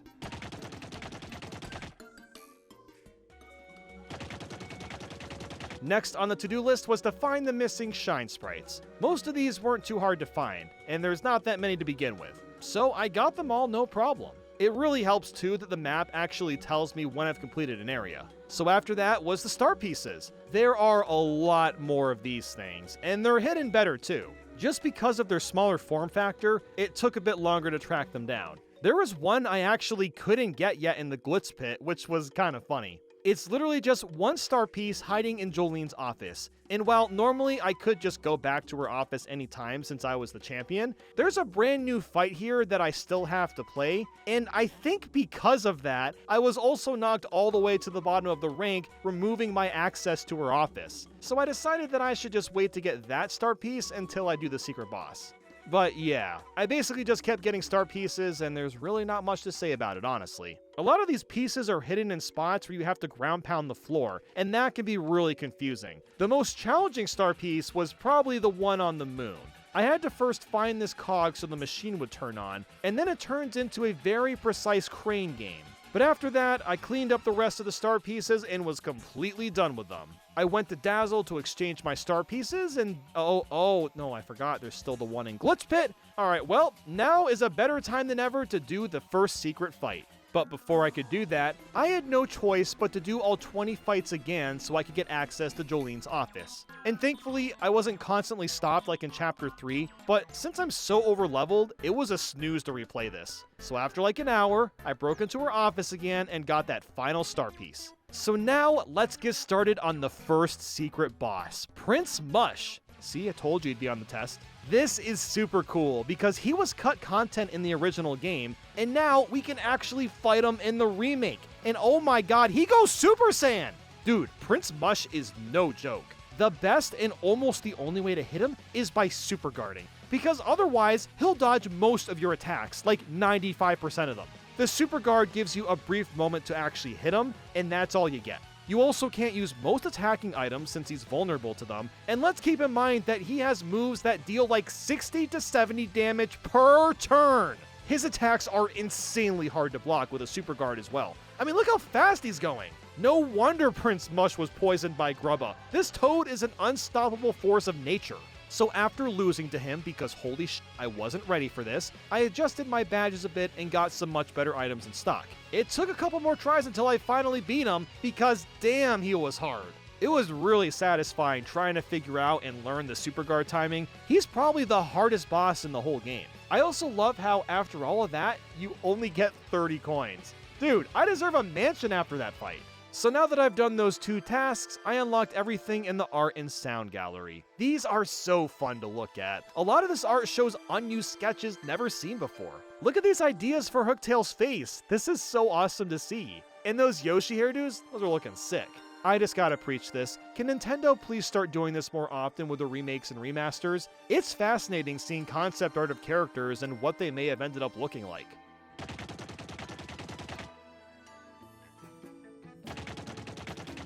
Despite all that, however, I still had a ways to go, believe it or not. Next, I decided to tackle the recipes. I figured the best way to make these quickly is to count up individual items I needed, and buy them in bulk. So I got all the mushrooms I needed ahead of time, and did this process every time I was near a specific item I needed. One of those being a horsetail. Did you even know that those are in the game? Yeah, you gotta hit this random thing 10 times in a row, and there you go, a horsetail. It's the only place you can get them too. I sure as hell wouldn't have found that on my own. As fast as I was making recipes, I was also selling most of them. I don't really have any reason to keep the recipes, and I want to get as much bang for my buck as possible, so it seemed like the best route to take. One of the big things that I needed was the cake mix. The trouble with this is that you can only get the cake mix at Piano Parlor, and I didn't have any Piano coins yet.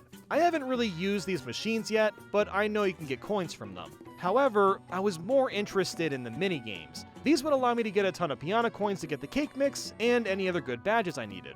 There's 4 different minigames all based on curses Mario has, but I found the tube game to be the fastest. You just have to roll around on this course as fast as possible, and it was a lot of fun trying to improve my time and get a bunch of coins. I eventually got enough for the cake mixes, but then I realized I also needed jam and jelly, which they also sold here. And it's super expensive to normally buy at a shop, so I did more tube game grinding instead.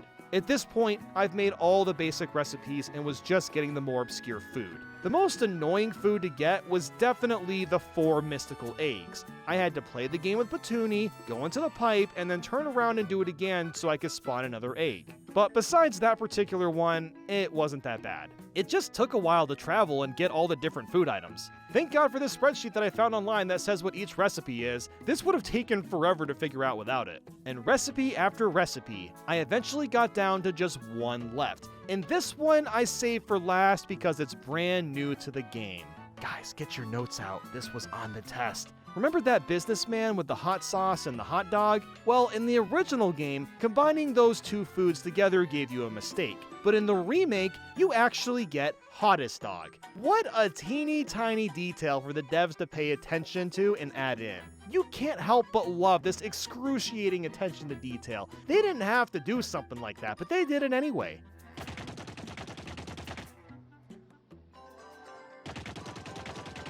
So with the recipes done, the only real collectible I had left was the badges. I'm lucky that I didn't have many to go, so I ran around and got any that I was missing. But it got to the point where the remaining badges had to be bought from Charlieton. Now, this guy, oh, he's a real piece of work, let me tell you. He likes to upcharge everything he sells, and this remake actually makes some badges more expensive. So I got to the point of needing like 4 or 5 more badges from him, but simply couldn't afford the rest because he drained my wallet. My only option now was to finally finish the Pit of 100 Trials, so I started to prepare for that and was a bit nervous about completing this challenge. It's a good thing I focused on getting badge points this whole time, because I'm gonna need them to survive. Let's take a quick look at my setup. I've got every close call on for dire situations, defense increases more easily with damage dodge, I have a bit of extra FP and HP, power plus is on, I have every lucky badge enabled to make it more likely for enemies to miss, and quick change and spike shield for good measure.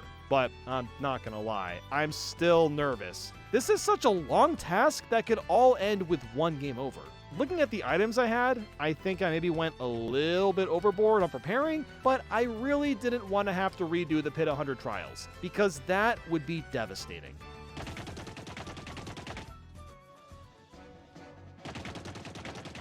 So let's get this thing started. The Pit of 100 Trials is a really cool idea. You do 100 floors of battles and get to the end without dying, because if you do, you start over from the beginning. The idea is terrifying, which is why I think people like it so much. My qualm with this is that it takes so long to get through. Even just like 50 floors would have been enough. 100 floors is so excessive. It literally took 3 hours to get through the entire thing, and the first 50 floors weren't a challenge at all. I guess I just wish it were shortened a bit or something, I don't know. But I can at least appreciate that the mover guy will randomly show up sometimes and let you skip a few floors as you're going along. Level 90 was when got real. All the enemies could deal massive damage, and I had to constantly use special moves just to survive. The final floor has the one and only Bone Tail. And you wanna know what? He wasn't that bad. I ended up coming up with a really good strategy where I just let my partners appeal almost every turn, and Mario would deal damage. It ended up working out pretty well since I could use the specials to heal and chip away at Bone Tail with Mario.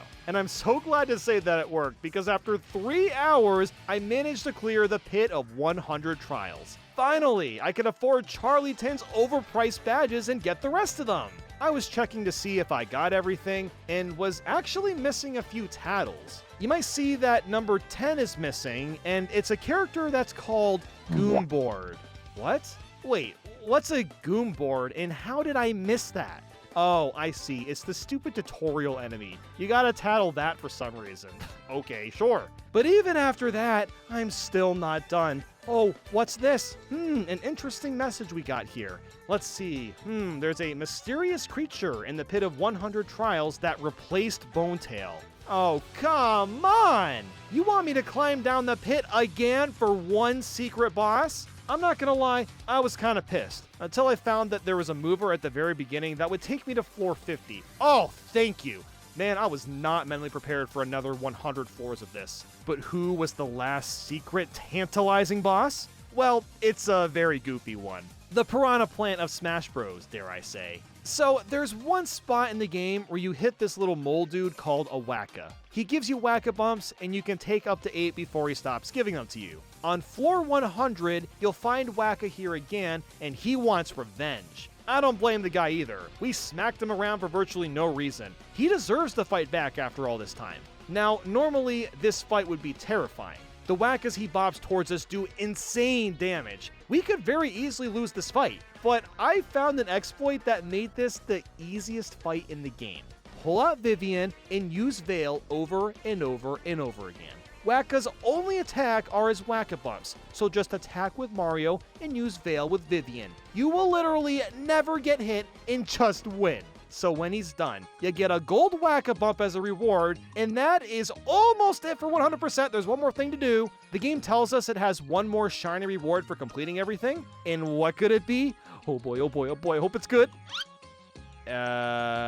Gold medal badge. Oh, okay, I see. It makes Mario gold. fantastic. With Paper Mario the Origami King releasing and kind of bringing partners back, it made me wonder what the worst and best partners are in the entire series. I'll be including the partners from Paper Mario 64 in the Thousand Year Door, since you can actually control them in battle. This will be based off how useful they are in combat, and not so much their character designs or personality. Before we begin, I just want to give a heads up that my gameplay uses files that have maxed out stats. The purpose of that is to be able to more easily show off what each partner's moves are. But with all that said, let's get her ranked. 15. Miss Mouse. The Squeak Thief is a bit of a nuisance at the beginning of the Thousand Year Door, but she ends up joining your team later down the line. And honestly, she doesn't have much going for her. Her first attack is Love Slap, which is okay, but most partners have basic attacks. It's her special moves that are an issue. Smooch heals 10 HP for Mario, but it also takes 10 FP to use once, which is just absurd. Miss Mouse also has Tease, which can make enemies dizzy, but that's kind of pointless when the dizzy dial exists. There's also Kiss Thief for stealing items from enemies, but how often is that really going to be useful? 14. Madame Flurry. Compared to the other partners, Flurry really stands out among the others design-wise. But does that make her a useful fighter? Let's look into her arsenal. Body Slam hits a single enemy, which is fine. Gale Force can blow all the enemies out of battle, but it's not guaranteed to work. She's also got Lip Lock, which drains enemies' HP to add to her own. Lip Lock also pierces defense as a bonus. And lastly, there's Dodgy Fog, which increases the dodge rate to 50%. That's also nice, but you could just buy the Repel Cape, which does the exact same thing. So Flurry's best move is probably Gale Force, but it's only good to have in very specific situations. 13. Lackey Lester. Wait, how do you even say that? Is it Lackey or Lackey? I don't know. Two of his attacks involve throwing Spinies. The first one, Spiny Flip, throws a Spiny Egg at one enemy. Spiny Surge throws a lot of eggs at every enemy. What's great about this is the amount of coverage Lackey Lester can provide in one turn. Cloud 9 makes a cloud that increases Mario's evasion rate. This may sound great, but the Close Call, Pretty Lucky, and Lucky Day badges all do the exact same thing. The big move, however, is Hurricane, and similar to Flurry's Gale Force, Hurricane blows enemies off the battlefield. It's more consistent than Gale Force, but sadly you don't get star points. Lackey Lester is also the last partner you unlock. He may have been ranked a little higher if he wasn't unlocked so late into the game. 12. Goombario. Our first partner is a young lad just looking for an adventure. As a beginning partner, he generally doesn't offer very much. He has Head Bonk, which headbutts a single enemy. One of the more unique moves is Tattle, which has the unique attribute of uncovering an enemy's description and stats. Charge powers up Goombario's attack, and Multi-Bonk is where things get interesting. You can bounce on enemies multiple times until you miss an action command. This can be really beneficial if you're good at timing your attacks, and if you have Power Plus equipped, it just makes you even stronger for very little FP usage. That's really all he has though, with no defense or spread options. 11. Bombette. If there's one thing I can say about this pink fella, is that she hits really, really hard. Which makes sense because she's a bomb after all. Body Slam hits one enemy like most attacks do. Bomb is similar to Body Slam, but does way more damage to one enemy. Power Bomb damages all ground enemies, while Mega Bomb damages all enemies. In terms of spreading out attacks, Bombette is one of the best to do that. The big issue here is these powerful attacks use a lot of FP. Power Bomb chokes through 6 FP and Mega Bomb 8. Then of course she can't be used defensively, so that doesn't help much either. 10. Admiral Bobbery, a bomb with a mustache and a sailor's hat. That's honestly pretty slick. And his move pool is fairly solid as well, at least in some aspects. He's also got the most HP, so he'll likely last longer than any other partner. His first move is Bomb, which attacks a single enemy. Bomb Squad brings out 3 time bombs that explode after one turn. Hold Fast basically counters enemy attacks, so Bobbery will return half of the damage that directly attacks them. You can also stack the Spite Pouch and return postage badges, and this will counter all the damage instead of half. The final attack is Bombast, which does an insane amount of damage to all enemies. The problem with that, though, is it takes 9 FP to use, which is pretty significant. Bobbery and Bombette are fairly similar, but Bobbery gets the slight edge because of his hold fast attack. 9. Koops. I sure hope he changes that band-aid on his nose every once in a while. That'll get dirty real quick. So my dude, vibing in the hoodie, specializes in shell attacks in a multitude of ways. Koop's Shell Toss hits single enemies on the ground. The Power Shell does the same thing, but it plows through every ground enemy. Shell Shield protects Mario by encasing him inside of a massive shell. Depending on your timing, the shell can withstand 2 to 8 HP. Finally, there's Shell Slam, which hits all ground enemies and destroys their defenses. The only downside is he can't do really anything against air enemies, which could be bad in some circumstances. 8. Cooper. That is the perfect name for a Koopa, so props to Nintendo for that. As for his ability to fight, he's middle of the road. His shell toss move hits one enemy. The power shell attacks all grounded enemies, just like Coop's power shell. Funny how they have the exact same name. Dizzy shell is basically the power shell, but it makes the enemies dizzy, which is a nice touch for only 1 extra FP. Then there's the fire shell that's the strongest attack and can kill dry bones in 1 hit. So all in all, Cooper is basically Coop's but slightly more useful.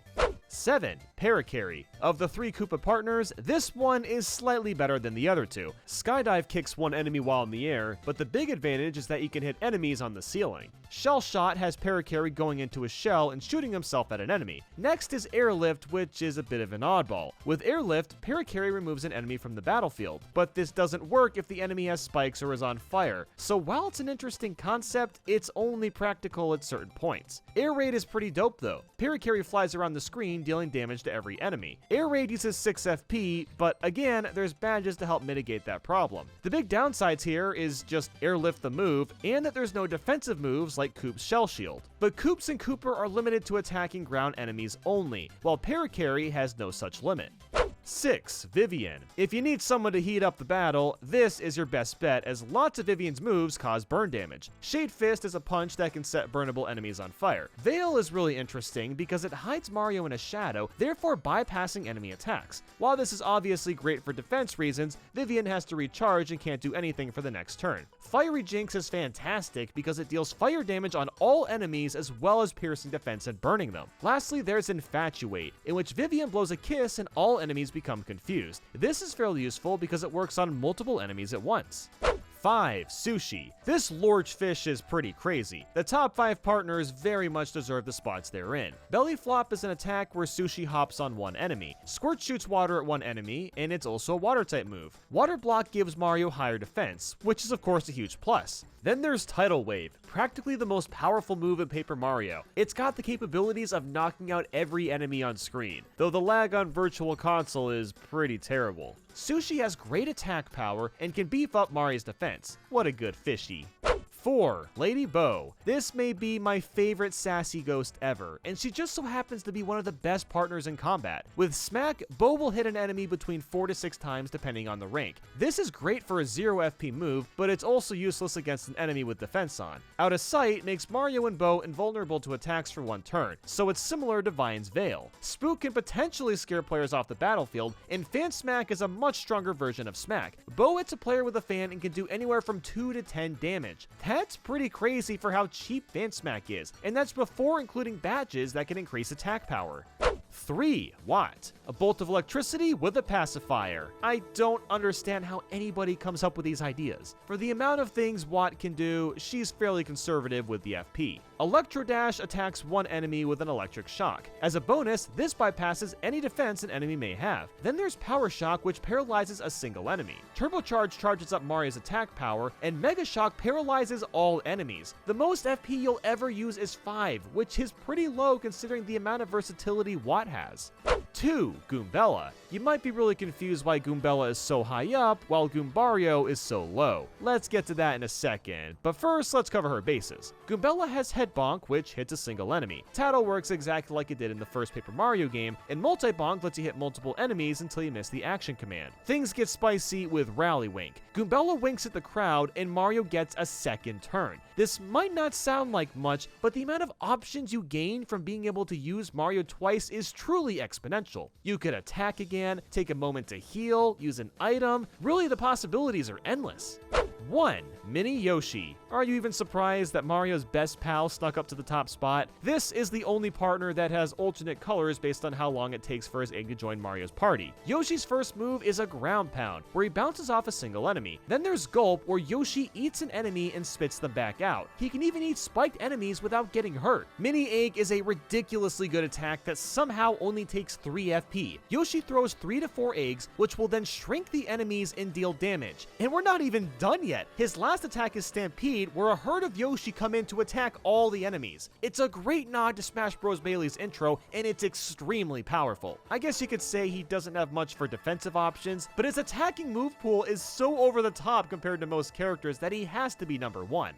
As someone that isn't super familiar with Paper Mario, it was fun to go back and learn about which partners are the best to use. A big shout out to the Paper Mario Club and the RNG Source Discord servers for help on this video. Warning! The following video is over-exaggerated. Most opinions shared aren't accurate to my thoughts and feelings. Just don't smash your brother in the head with a hammer in real life. It won't work, I swear.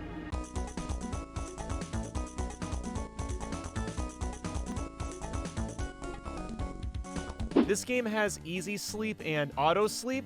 If only I could do that in real life. Damn, Peach got the epic troll.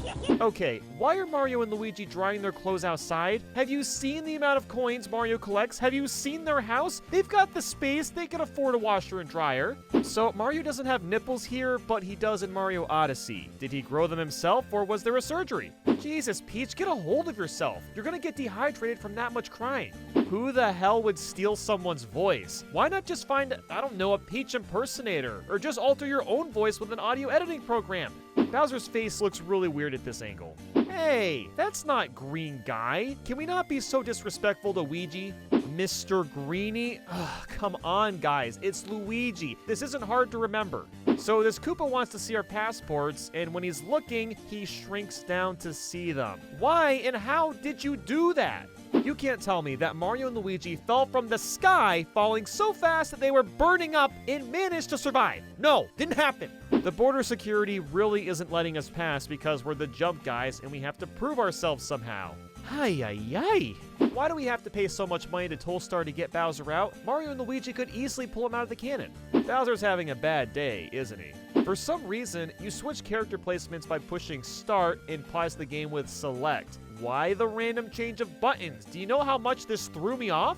Oh, come on. I can't jump over this tiny stone, but taller ledges are fair game? Does this dragon even have a neck?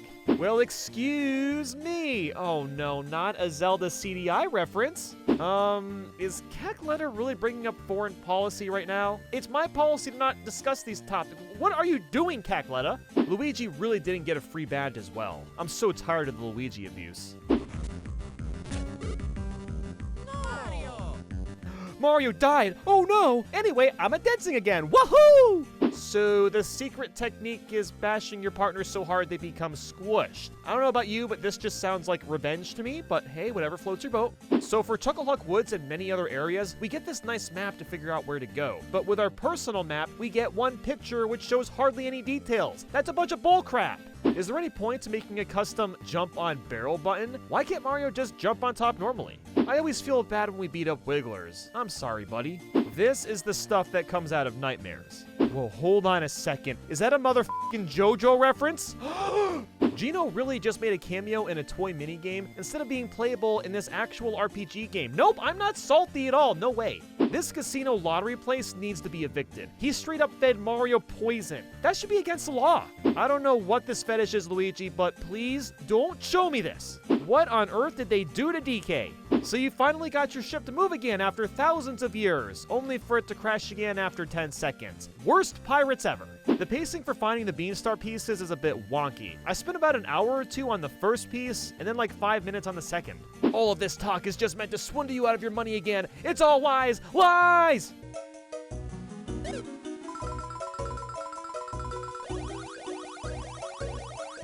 And that's what you get for simping. Washed up middle-aged man. Yo, chill, kid. That's gonna be you in 20 years, whether you like it or not. The plan is using a half-digested Prince Peasley as an attack. Gross. Tahina looks like a baseball combined with Geodude wearing a wig. That mustache guy, does he like me? No, that's not how this works. That is not going to work. Mario has cooties confirmed. You know, I'm not even surprised Fawful spotted the fake Beanstar immediately. Prince Peasley did a really bad job replicating it. Oh, come on! You can't tell me that Mario isn't able to deflect that energy ball or at least move out of the way? He's been doing nothing but fighting for 10 hours. He's got the skills, and also, where did Luigi go?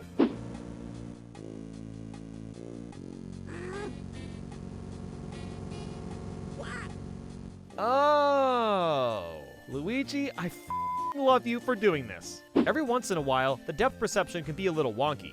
By the end of the game, I'm actively avoiding enemy fights because there's too many of them, and I'm already strong enough as it is.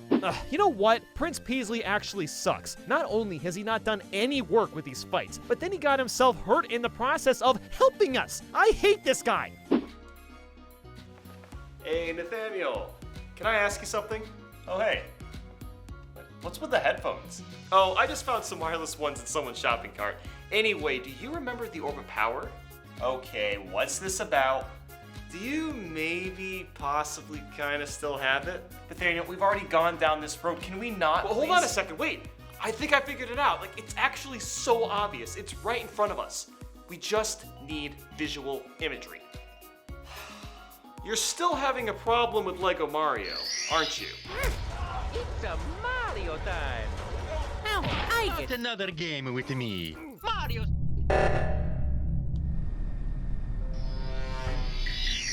Don't remind me. Well, let's take care of him once and for all with the Orb of Power. Where is it? Please don't make me regret this, Nathaniel. Woo!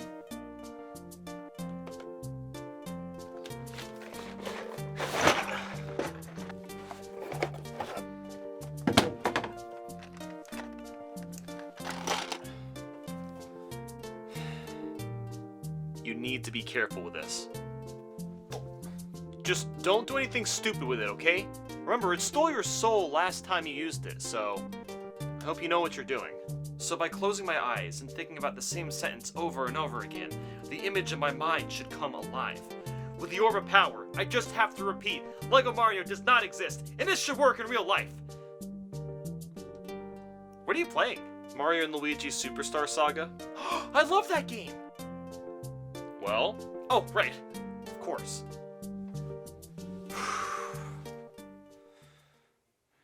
Lego Mario does not exist. Lego Mario does not exist. Lego Mario does not exist. Lego Mario does not exist. Lego Mario does not exist. Mario does not exist. Mario does not exist.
Mario and Luigi working together like a couple of bros. This is one of the most beloved Mario RPGs out there. So let's get into why this Game Boy Advance classic, Mario and Luigi Superstar Saga, is mind-blowing. In 3, 2, 1.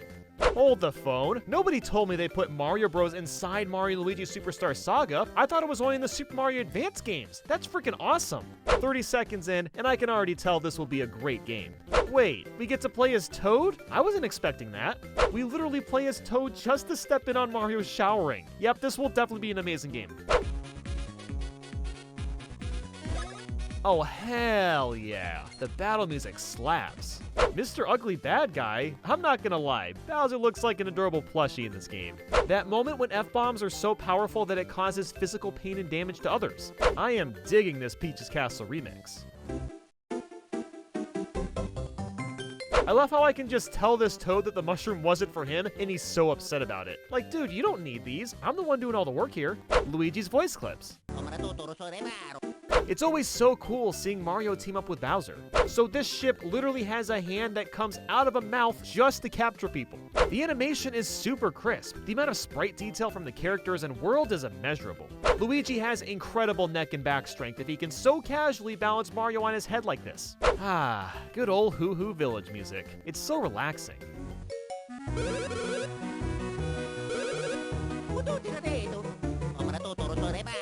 Dummy Thick Mario. The world exploration manages to replicate the original platformers that Mario and Luigi are from to a T. It's fun simply navigating the worlds. Prince Peasley is hella glamorous. Look at that hair fling. I gotta say, I really appreciate the pacing of the fights. Everything is nice and snappy and it just gets to the point. I was not expecting Donkey Kong Country to sneak into this game. These sprites are so colorful and vibrant. It's just fun to look at. The Bros attacks are fun to learn and master as well. If you can do Bros attacks without the inputs on screen, they do more damage, rewarding you for being better. If you thought Big Yoshi was cool, let me introduce you to Big Koopa. Telling jokes to make soda. This is what you call peak writing.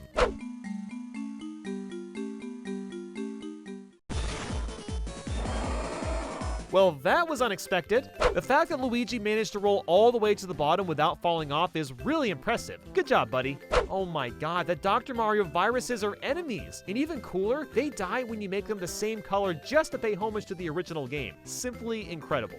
I loved seeing the evolution of the question mark block up to this point. It's a cool little Easter egg. Finally, the sequel to Donkey Kong we truly wanted. Even EGAT is in Superstar Saga sucking up Ghost. What a small world. Luigi! That's the cutest thing I've ever seen in my entire life. I love how casually Luigi smashes Fawful into the ground. He does not care. I knew it. The waggling finger. Prince Peasley was Sonic the whole time.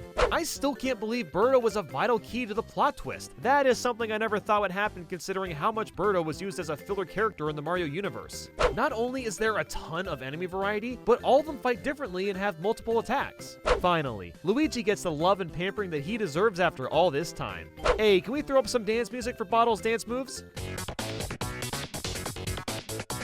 Aw, yeah. So, could all of these movies be, like, real someday? Please? There's something really satisfying about finding the Chuckle Beans. I think it's because it's so quick. Once you find the spot, you just dig underneath and boom, it's yours to keep. Surfboard Luigi! Surfboard Luigi! And Mario just casually pulls out an air pump to refill Luigi. This game is so goddamn goofy, I love it. Max Nut activated. Aw, yeah. There is over 20 bosses in this game, all of them extremely creative and unique from one another. Luigi is really using Peach's dress as a parachute. I don't know if that's brilliant or incredibly foolish. This part with Small Mario and staying on the tops of the walls is actually really clever and well done. I was really itching to play some tennis. Thanks, Larry. You fight Cackletta inside Bowletta. This game is on crack and I love it. So Bowser's body was abducted by Cackletta, he gets his insides beaten up by Mario and Luigi, wakes up completely confused, and then his castle explodes without him having any idea of what's happening. That is what you call a bad day.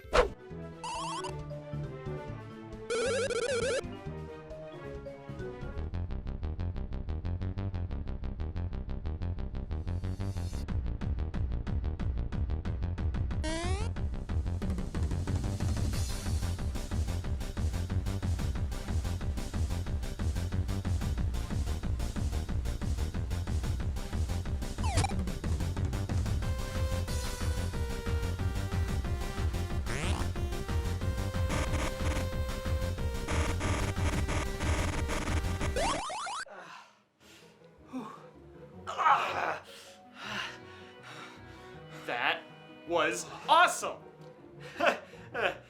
Yeah, let's not do this again, okay? Dude, we defeated Lego Mario. Finally! After all of this time, all we needed was your power. Yeah, I know, but come on. That was so lucky. You're welcome for saving your sanity.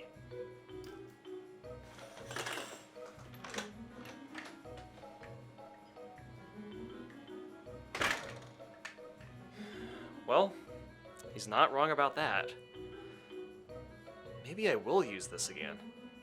Warning! The following video is over-exaggerated. Most opinions shared aren't accurate to my feelings and thoughts. 2 Marios and 2 Luigis. Maybe there's such a thing as too much of a good thing.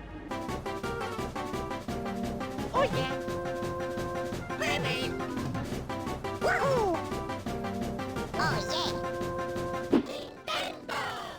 Ow, my ears. Oh, God. Oh, my. Look at that seductive Princess Peach. I don't know why Toad saying yikes is so funny to me. Why can't my DS be a time radar? That sounds awesome. Wow, Toad. You're not only shaming Luigi because his jumps aren't as high, but then you peer pressured Mario to jump just to rub it in. God damn it, Toadsworth. This is why you're not in modern Mario games anymore. How on earth did Alpha Dream make a suitcase cute? Like, just... Are you operational, Luigi? What kind of empathy is this? Ow, ow, ow, ow, ow. Oh my God, are you operational? Ouch. Do you need services? What? I know this isn't the case, but all I can imagine the Shroobs are saying is curse words. Ass! Oh God, please tell me this isn't gonna be like Yoshi's Island where I have to listen to crying babies the whole game. So I've got a question about Bowser Jr.'s little panel thingy. Are these two black dots the eyes, or are the purple buttons his eyes and then the black dots are like nostrils? That's right, it's a face and now you can't unsee it. You're welcome. Baby Peach officially has the worst baby cry of all time. God, just make it stop! The only scary thing about Princess Shroob is her hands. Like, how does she eat or pick up anything like that? Kind of feel bad now. Poor Luigi. I'm surprised his neck is still intact. Mario and Luigi taking care of their past selves. I'm not sure if that's adorable or creepy. This piggybacking is going to give Mario and Luigi chronic back pain after the game is over. This blathering nincomputer. Oh my God, nincomputer is the most 2005 word I've ever heard in my life.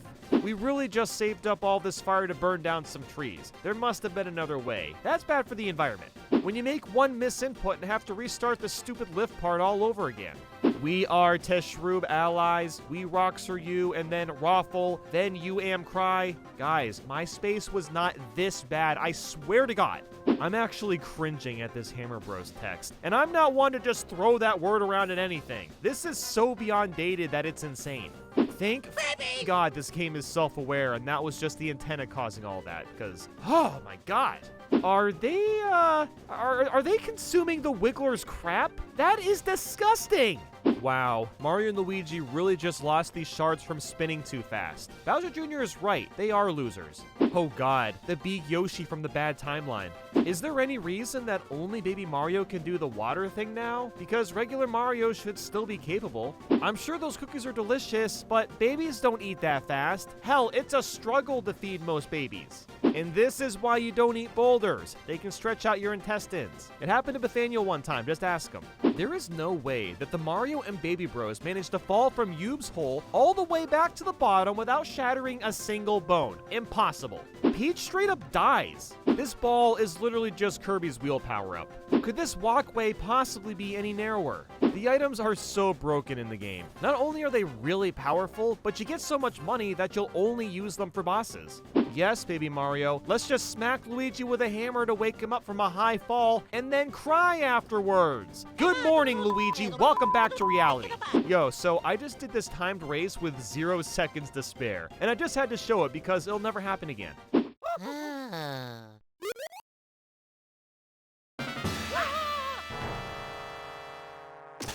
Mamma mia. This game is a creepypasta, and you can't tell me otherwise. I'll admit, you've handed me my shell before, but not this time. Oh yeah, my horoscope said so. And that explains everything, doesn't it? Hey, what does this opening lead to?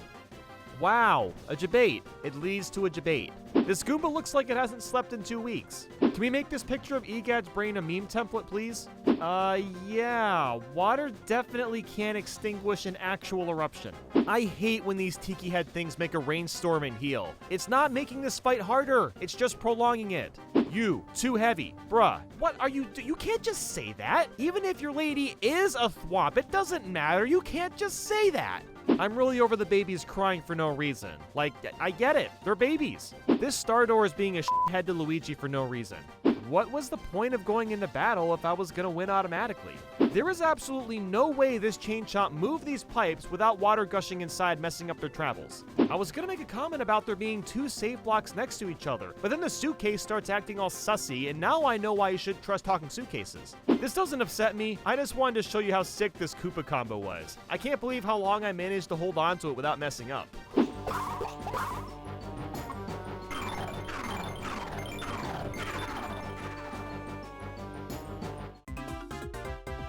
0 XP. I got 0 XP for that fight. Do you know how long and enduring that fight was? While not quite as good as Superstar Saga, I still really like Partners in Time. The battles were fun, the bros items were great, the locations were pretty interesting, and I love the dynamic of using the babies with Mario and Luigi. The only downsides were just the lack of memorable music, and there was a lot of padding around the end. Warning! The following video is over-exaggerated.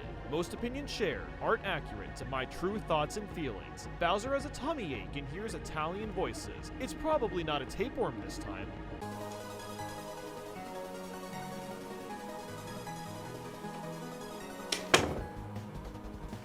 Hello, chums. Nathaniel Bandy?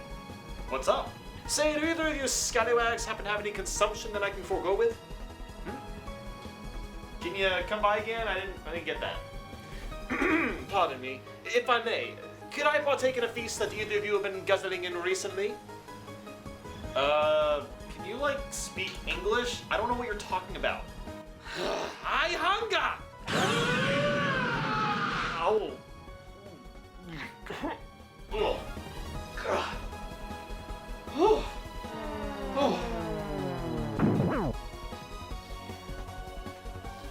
You naughty little scamp? Scamp means being mischievous in a likable or amusing way, but this Toad straight up skips school. That is unacceptable parenting, bad, bad, bad. So Peach and the Toads have a meeting trying to figure out why Toads are turning into Blorbs, and the Blorb Toads were apparently eating Blorb mushrooms. Gee golly, I wonder what's causing it. Like gossip? We all do, Toad. That's just human beings because we suck. What the hell, Bowser? Look, I know you're evil and all that, but you just broke a table that was probably custom built and very expensive. You don't see tables like that every day. Hey, can you riddle me this, Batman? When the did Peach get telekinesis powers, and why is this never seen in another Mario game? No! Bowser, don't touch the boulders, no! Not the boulder. Nathaniel? What are you doing in here? Well, I'm sorry, it's just... those poor boulders. Will you just get out? I'm still recording. Bowser doesn't believe in climate change, I guess. Great idea, Bowser. Let's eat the random mushroom from the shady guy, you frickin' knucklehead. I guess that mushroom gave Bowser the power of suck? Did Kirby make this mushroom? Even Starlo doesn't treat Luigi with respect. I'm getting tired of this happening to him. If you push select, the map screen pops up, which is nice. Alternatively, you can also access it by pushing start and then selecting map. Why would anyone go to the map from here? Starlo's tutorials are really getting annoying. I really wish there was an option to just skip them altogether, especially since I played the first 2 games. I know how this system works already. You know, I'm not sure how I feel about being inside of Bowser. I feel like I'm kind of violating him on a deep level. Why is timing this ball punch so difficult? Wow, the Toads are really gonna charge me money for items in a shop that's inside of Bowser's body, with no other customers beside us. The capitalist mindset has corrupted the Bups. I just realized that Bowser can't jump. That kinda sucks. The ability to suck up enemies for Mario and Luigi is super cool, but does that mean everyone just automatically shrinks to fit inside him? This is never clarified or brought up at all. Mom, why are the Pokies made out of teeth? I get it, we killed the bug in Bowser's flame pipe. Bug, virus, cold, that all connects. Very clever, Mr. Alpha Dream, sir. Ha ha ha. How on earth did the Goombas not die from Bowser crushing the cage to smithereens? You know, I'm not sure what Bowser expects from his minions. How is a Goomba supposed to help carry a bonsai bill into a launcher? Wait. I have to eat this huge carrot in 1 minute? That's not fair. Oh, give me a break. This Dermite can refill by just sucking Bowser's body. This boss is annoying. Dang, Bowser's own minions are gossiping about Bowser. What a bunch of inconsiderate assholes. Okay, I guess Bowser's castle can just f***ing fly now? Okay, whatever. Bowser had all the time in the world to move out of the way and not get squished, but he just didn't wanna. Starlo, will you please stop teaching me how to play Galaga? I've done this before, just shut up already! I don't know why Bowser thought he could just run up to his castle after seeing it take off beforehand. Of course they aren't going to let him near it. Once again, Bowser is unfazed by how convenient his VIP seat is for Fawful's show. His ignorance has no limit. These boos are feeders, and that's pretty messed up. Why do the Choombas take like 10 seconds to attack? Like, could you possibly back up any slower? I'm no doctor, but even I know that squishing some muscles doesn't enhance them. Oh, what the hell? Now I get the map permanently on the other screen? Why can't it be like this the whole time, or at least have the option to swap screens? What's the point of hunting for these action puzzle pieces if I'm just gonna grab them all in this one spot? Fawful, I think just one or two of those walls is enough. Like, come on, that's a little excessive.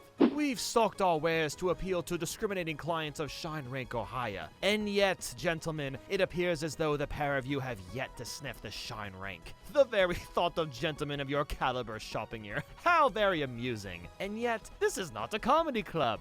Okay, why not just beat me with a broomstick while you're at it? Just say we're not welcome! What is it with Mario and Luigi games always having you collect random objects to save the day at the halfway point? Superstar Saga has the Beanstar pieces, Partners in Time has the Cobalt shards, and now there's the Star Cures. I get that there's only so many story structures, but it feels like this plot device has been repeated too much. This block lady has way too much trust in strangers for fixing your shoulders and back. You absolute dunce. Okay, now hold on. Bowser should be able to see Mario, Luigi, and Chippy when he's using the Boo Light. How hard can it be to chase down this tiny caterpillar? Just grab the damn thing and get the stupid Star Cure. It shouldn't be this hard. Bowser's only method of jumping is by ground pounding, and it's really annoying when you hit a Bob-omb and get sent back. Oh no, it's the original Lego Mario and Luigi. I'm not gonna lie, the idea of being trapped in a safe that small is terrifying. I feel really bad for Bowser. You know, Mario, you've escaped out of those sock ops in battle plenty of times, so I don't understand why you're trapped in this one specifically. The mushroom gloves are actually so broken. Mario and / or Luigi get 60 HP regularly enough that you'll never have to heal ever. Bowser's unique moveset in this game makes me wish he had this kind of stuff in Smash Bros. I hate these alarm bob-ombs. Their patterns are so hard to read and do so much damage if they explode near you. Starlo is the kind of guy that wears shorts and 2 feet of snow. Wow, Dark Bowser. Super creative idea, Nintendo. Next they'll think Peach encased in pink gold is really clever. Why did Bowser's Inside Story get a remake? It didn't need one at all.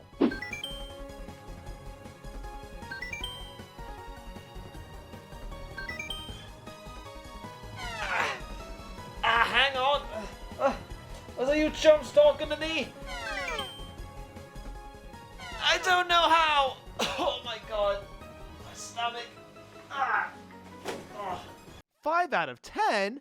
Not my Mario and Luigi. There's no way this is a 5 out of 10. So what I'm going to do is play through the entire game, and at the end of the video, we're going to actually read the review, look at his points, and see how many of these I agree with or not. After 9 years, we finally have a brand new Mario and Luigi game. To 100% this, I need to beat the main story, complete all 46 side quests, find all 20 reefs, unlock all 45 plugs, and beat all 29 challenges. While it's not a bad game, there's quite a few elements of Brothership that bring things down, so let's take a deep dive into why.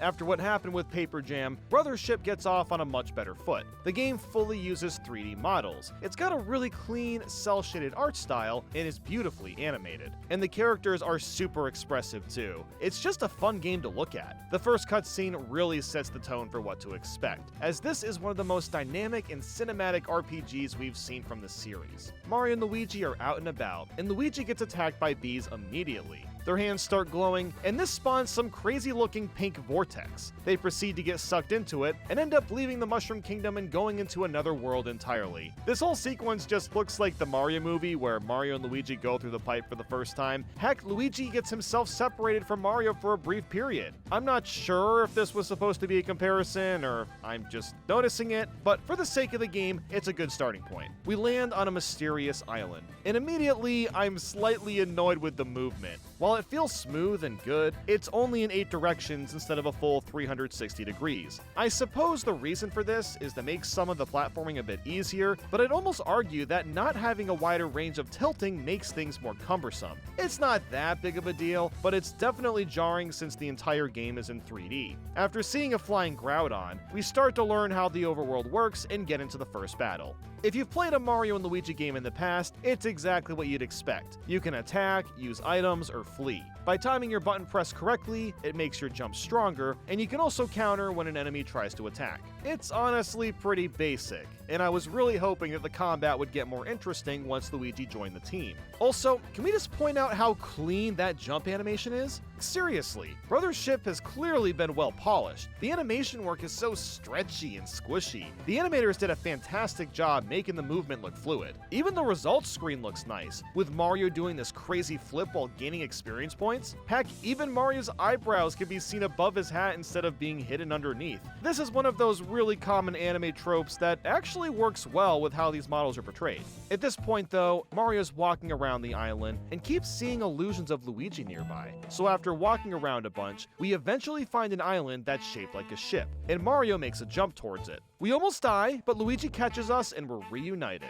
This island is called Ship Shape Island, haha, very funny pun. Oh, and if you like puns, by the way, you're going to absolutely adore the writing. Personally, I thought the puns went a little overboard, but that's how most of the writing is. So after being saved, we get Mario's thumbs up, and while it's not as good as the 1,000-year door thumbs up, I'll take it. We meet up with one of the main characters, which is Connie. Now, Connie's design is super goofy. If you look closely at an open wall outlet in your room right now, it somewhat resembles a face. That is literally the design of Connie's face, as well as most of the characters in this game. There's a reason for that, which we'll get to later on, but man, only Nintendo would design a face structure from a wall outlet. I shouldn't be that surprised though. This is the same company that made you fight a literal box of colored pencils. Even the hair/hat is just a plug. It's so goddamn silly. So Connie informs us that we're in Concordia. It's a brand new world and they need our help. Concordia has this tree that's used to link together a bunch of land with an energy source called Connector. While this is being explained to us, we meet another character called Snoutlet. This guy is basically the Navi character. They'll give us hints and they also swear that they aren't a pig, which I guess is just the joke because Snoutlet looks like a pig.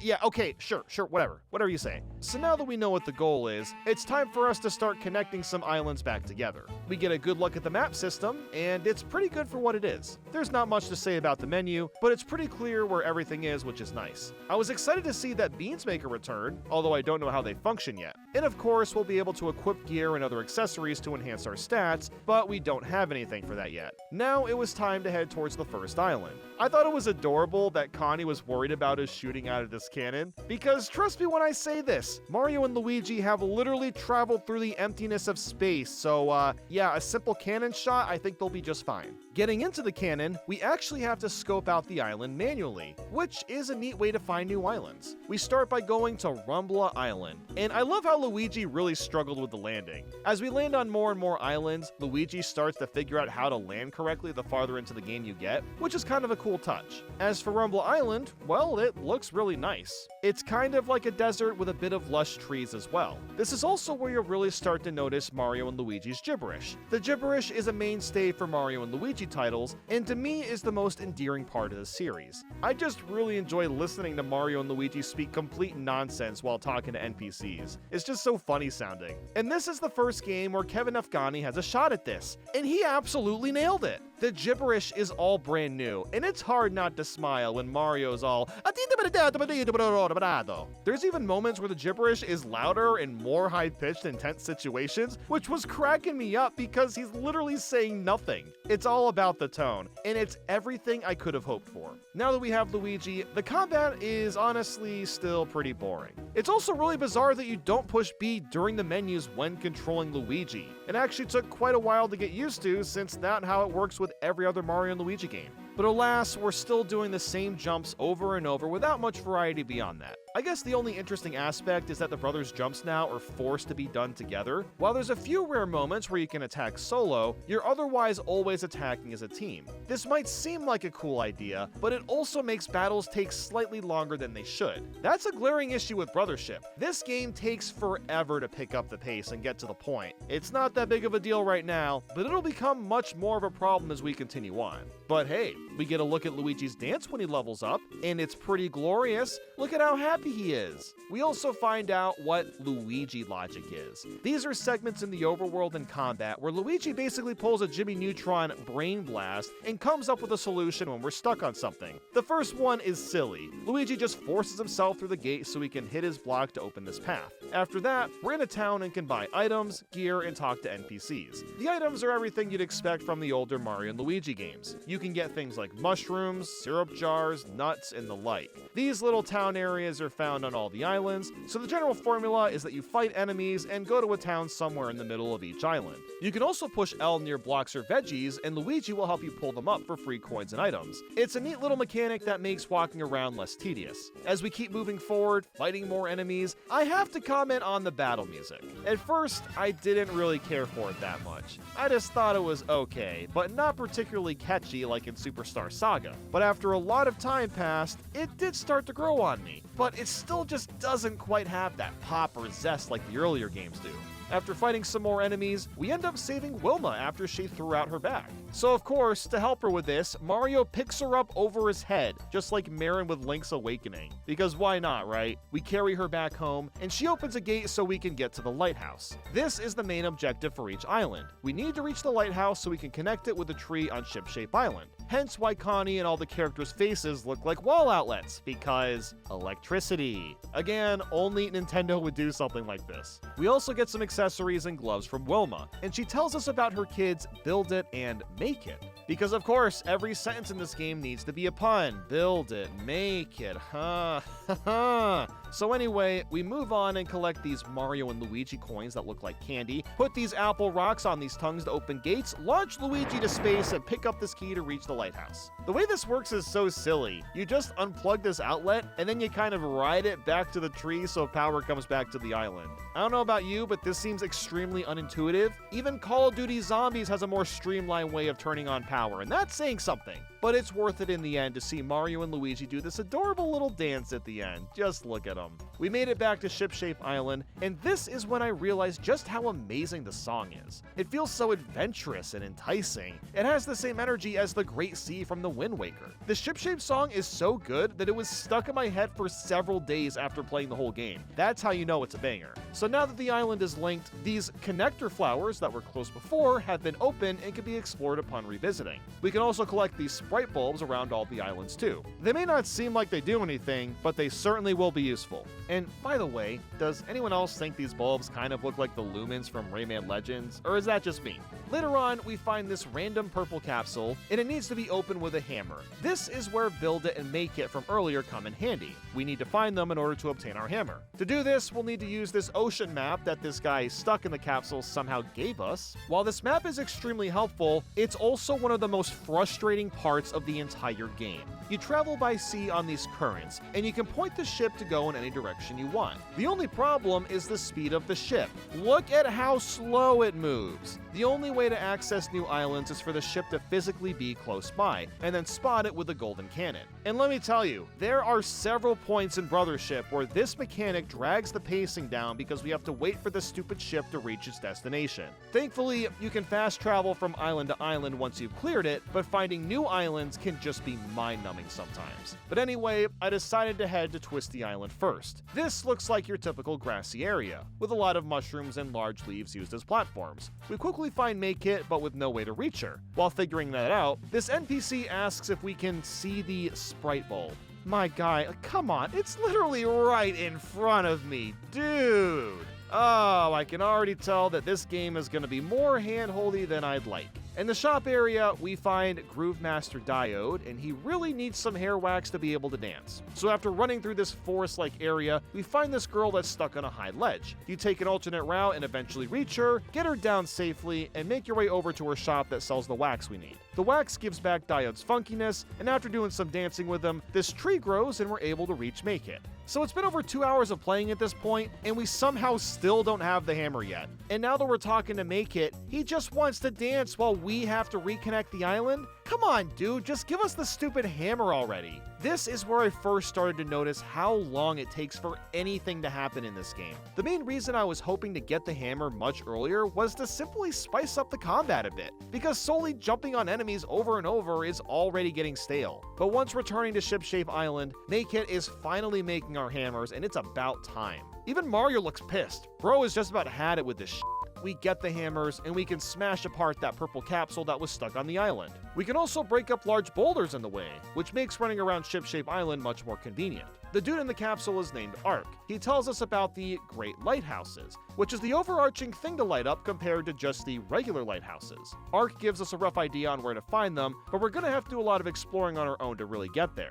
Before doing that, I figured out that we can smash these boxes with hammers, and that's when I realized that we're getting a ton of free items. In fact, so many items come from the overworld that I kind of doubt that we'll need to buy anything from the shop. We probably shouldn't be sprinkled with items like this, but I also don't mind since I can put that money towards upgrading gear instead. So I headed back to Rumbla Island to get more of the sprite bulbs, and also did this new type of puzzle where you have to jump on the correct platform without falling to reach new areas. However, I decided to not get every sprite bulb, seeing as I still had no idea what their purpose even was. If for whatever reason these bulbs are important, then I can just head back to the island whenever I want. This is yet another aspect of Brothership that hurts the pacing. We literally aren't going to find out what these bulbs are even for a few more hours. Why does it have to be like this? There's literally no reason that the game can't introduce more combat mechanics earlier on. It takes way too long for in-depth mechanics to be added in.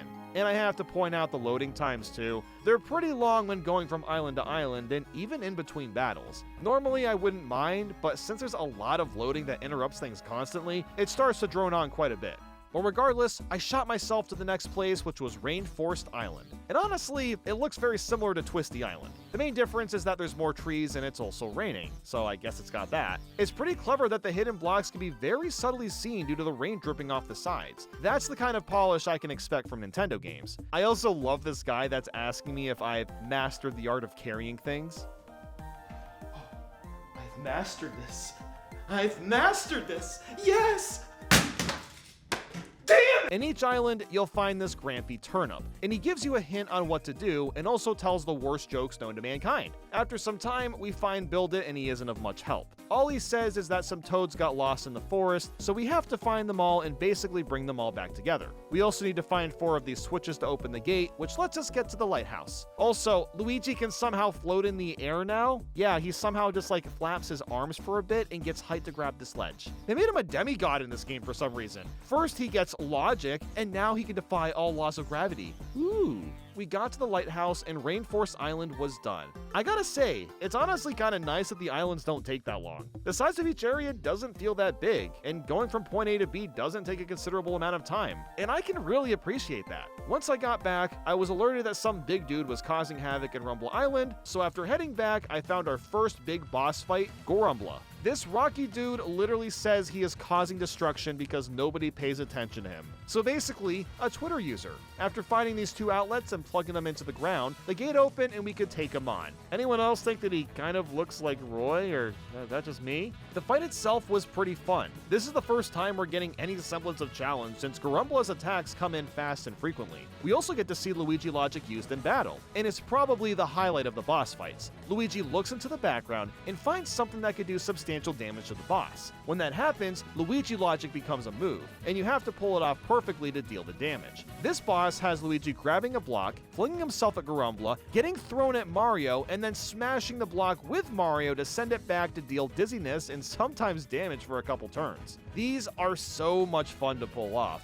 and I'm glad that every boss has their own unique type of Luigi logic. After this fight, Mario and Luigi were at level 8, which means we can get a rank up bonus. This entails an extra stat boost that you can pick from, but this can only be done every 8 level ups. You'll never be able to pick up every bonus, so it's important to pick bonuses you think would be the most helpful in the long run. Once that's done, Wilma yells at Gorumbla, then suddenly goes Super Saiyan and slaps the absolute shit out of him. Oh my god! Wilma then gives us a return pipe, which is super helpful for traveling from island to island. Just stand in a random spot, push ZR, and you can warp wherever you want. Well, except on Ship-Shape Island, you can't use the gold pipe there for some reason. And speaking of that island, we also got access to our first Bros attack, which is the red shell and green shell. So finally, the combat is going to get slightly more interesting because we won't be stuck with just jump and hammer attacks. But for now, it's time to talk about Rock. This fella really likes reefs, and there's quite a few of them on the currents. To find them, you just sail around and wait until you get notified on the map that one has been spotted.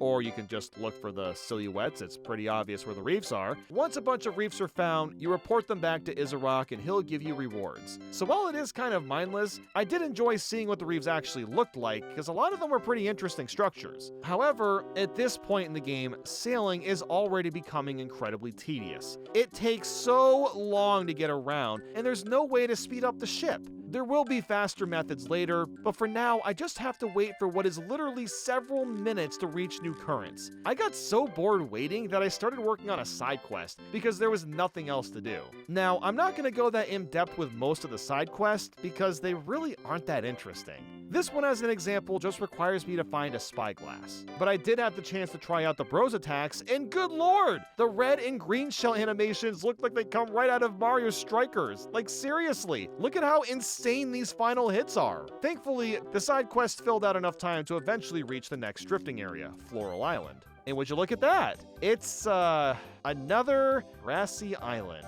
Yeah, the themes don't change up much, but this one does have more of a focus on flowers. There's even some big flowers that you can bounce and float off of. After hitting some nuts to open up flowers, there's a big gap to clear to reach some toads. So of course, Luigi has the logic to turn into a UFO and fly across the gap. Wait, hold on, what just happened? I mean, hey, this is a fun mechanic to go across pits. It's just such a random and goofy solution. And look at Mario and Luigi running around dancing together. Oh my god, this game's so cute. Look how happy they are. After hammering more nuts and some flower jumps, we got up top to what is honestly a pretty quick island.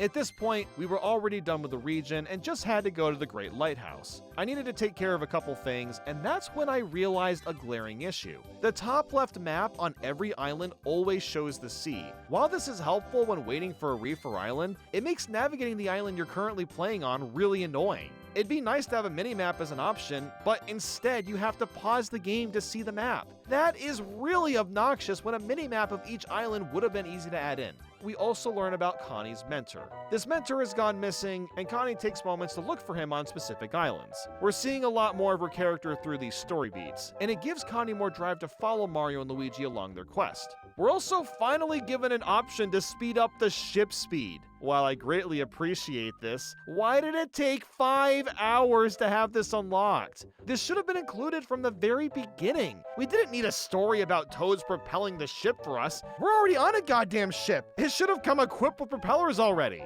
But whatever, we finally made it to the Great Lighthouse Island. Except that I didn't do it, as I was notified that side quests can expire. Whoa, wait, what? What do you mean side quests can expire? To get 100%, I have to complete the side quests before reaching certain points in the game, or I won't be allowed to do them later. This is so unabashedly stupid. Like, yeah, I guess it could make certain side quest stories a little confusing if someone were to do them all at the end after a bunch of story already happened, which honestly, this was my original plan, but in that case, why not just design the side quests to not be heavily tied to the main story? I genuinely don't understand the logic. And apparently this is somewhat common in RPGs. Look, I haven't played a lot of RPGs beyond the Mario ones, so this honestly came as a shock to me. But anyway, once the side quests were taken care of, we're actually going to the lighthouse, and most of it takes place inside. There's some new enemies here, but the environment is mostly just grass again, but with a darker shade. To get through, we hit these switches and it turns on these fans that we can use to get across gaps of the UFO. I also have to find more plugs to open up this gate and do a bunch of platforming over all these spikes. After getting the gate open, we encounter our first real boss, Goblik. I don't know about you, but this 100% looks like a Pokemon from an alternate universe. It checks all the boxes. I was mostly just using Bros attacks, and the Luigi logic involved just throwing Goblik into a wind current. Very Mario 64-esque if I may say so myself. After he went down, we went up to the top of the lighthouse, but instead of grabbing a plug and bringing it to the tree, Connie pulls out a water can and showers the lighthouse in electrons or bonds, I guess? That's the best way to describe it. The entire building is essentially being repowered up. The electricity is so powerful that it's able to create an entire new current in the water, which takes us to the next region. And wow, we found the second lighthouse already! Oh, well that's nice. Except that it's completely barricaded with no way of getting in. So for now, I found another place to go to, which was Desolate Island. This one is kind of like an ancient town, and I really like the theme a lot. I can't believe I'm about to make this comment, but the way this island looks in particular with the art style reminds me of Sonic Chronicles. I know that's an insane comparison, but you can't tell me that there isn't at least a little bit of similarity here. But regardless, these birds keep taking civilians, and it's starting to become a more rampant problem. We also run into this group of kids that call themselves Idle. They don't really do much, to be honest. They're so non-intimidating that Luigi falls asleep during their monologue. Fortunately, these guys know where the lighthouse is. Unfortunately, we have to play hide and seek with them first. So this kind of feels like a big waste of time, but I guess it's a good way to familiarize ourselves with the island. We also find out how beans work in this game too. Instead of finding them buried in the ground, you'll get them from side quests or boxes and are used to upgrade your stats. It's a pretty solid use for them, and I'm glad that they're still in the game to some capacity. So after running through a few warehouses and finding the Idle group, they open the gate for us. We have a run-in with these 3 goons that have also popped up a few times already, and discover that they're called the Extension Corps. Oh, the puns, man. So many puns here. Is it good? Is it bad? I don't know. We also get a good look at the main leader, Zocket, and wow, that's the mentor, isn't it? Yeah, he's shaped exactly like Connie's mentor. I'm gonna call it right here and now, just saying. So we end up fighting one of the extension guys. His name is 10, and just look at him. His arm is a 3.5mm jack, and the back of his head is an XLR ending. This is the silliest design I've seen for a boss in ages. He's not that hard either. We mostly just had to counter a bunch of purple energy balls. After 10 was defeated, he dropped something extremely important. In fact, this object is the sole reason why the combat finally gets engaging. This is a battle plug, and this plug is used in combat. You can swap out these plugs with tons of other ones, but how do you get them? That's where the sprite bulbs come in. They serve as a currency to unlock all the plugs. These plugs run off charge, and once the charge reaches 0, they'll have to recharge. So that means you have to pick and choose your plugs carefully depending on what you're fighting. I absolutely love this mechanic. It adds so much more depth to the combat and is a much bigger incentive to actually collect all the sprite bulbs. I don't know why it took almost 6 hours of playing to get access to the battle plugs, but at least they're here now. I hope you understand by now why I think this game is so slow-paced too. It took hours to unlock the battle plugs, a couple more for the bros attacks, and even just moving the ship faster took time. All of these aspects add so much to the gameplay, and yet we're held back for such a long period of time. And look, I'm not against unlocking all these things one at a time, because throwing all that at once would have been confusing, but did it really need to take 7 hours before the combat is allowed to be more dynamic? So after getting back to the ship, the Idle group also joined us for some reason. I guess we're gonna be friends now. We're also informed that a star has landed on the beach, and what the hell? Starlow's in the game? I mean, I can't be that surprised since Starlow's in a lot of Mario and Luigi games, but I didn't think it would happen since we already have Snoutlet. The reason Starlow showed up is to tell us about Merry-Go Island. That's where all the kidnappings have been happening, apparently. For a side quest, I had to shoot over to our first islet of the game too. Min Min Islet is the same as a regular island, except much smaller and usually only has a couple things to find. We run into the Extension Corp dudes for a minute, and then they drop some boots. We also find out that Peach is trapped at Merry-Go Island, so we head right over. This is another fun area. It's designed like a theme park with concession stands and colorful walkways. The middle of the level is a big labyrinth filled with enemies, and you can only get around by finding the middle and side areas and rotating parts of the walls. This is a pretty neat way of utilizing Mario and Luigi as a duo, since Mario climbs up a set of stairs to see what we're looking at. I also made a battle plug combination by accident, showing that certain groups of plugs may sometimes work together to make them better. Again, I must reiterate, more complexity to the combat system is exactly what we needed.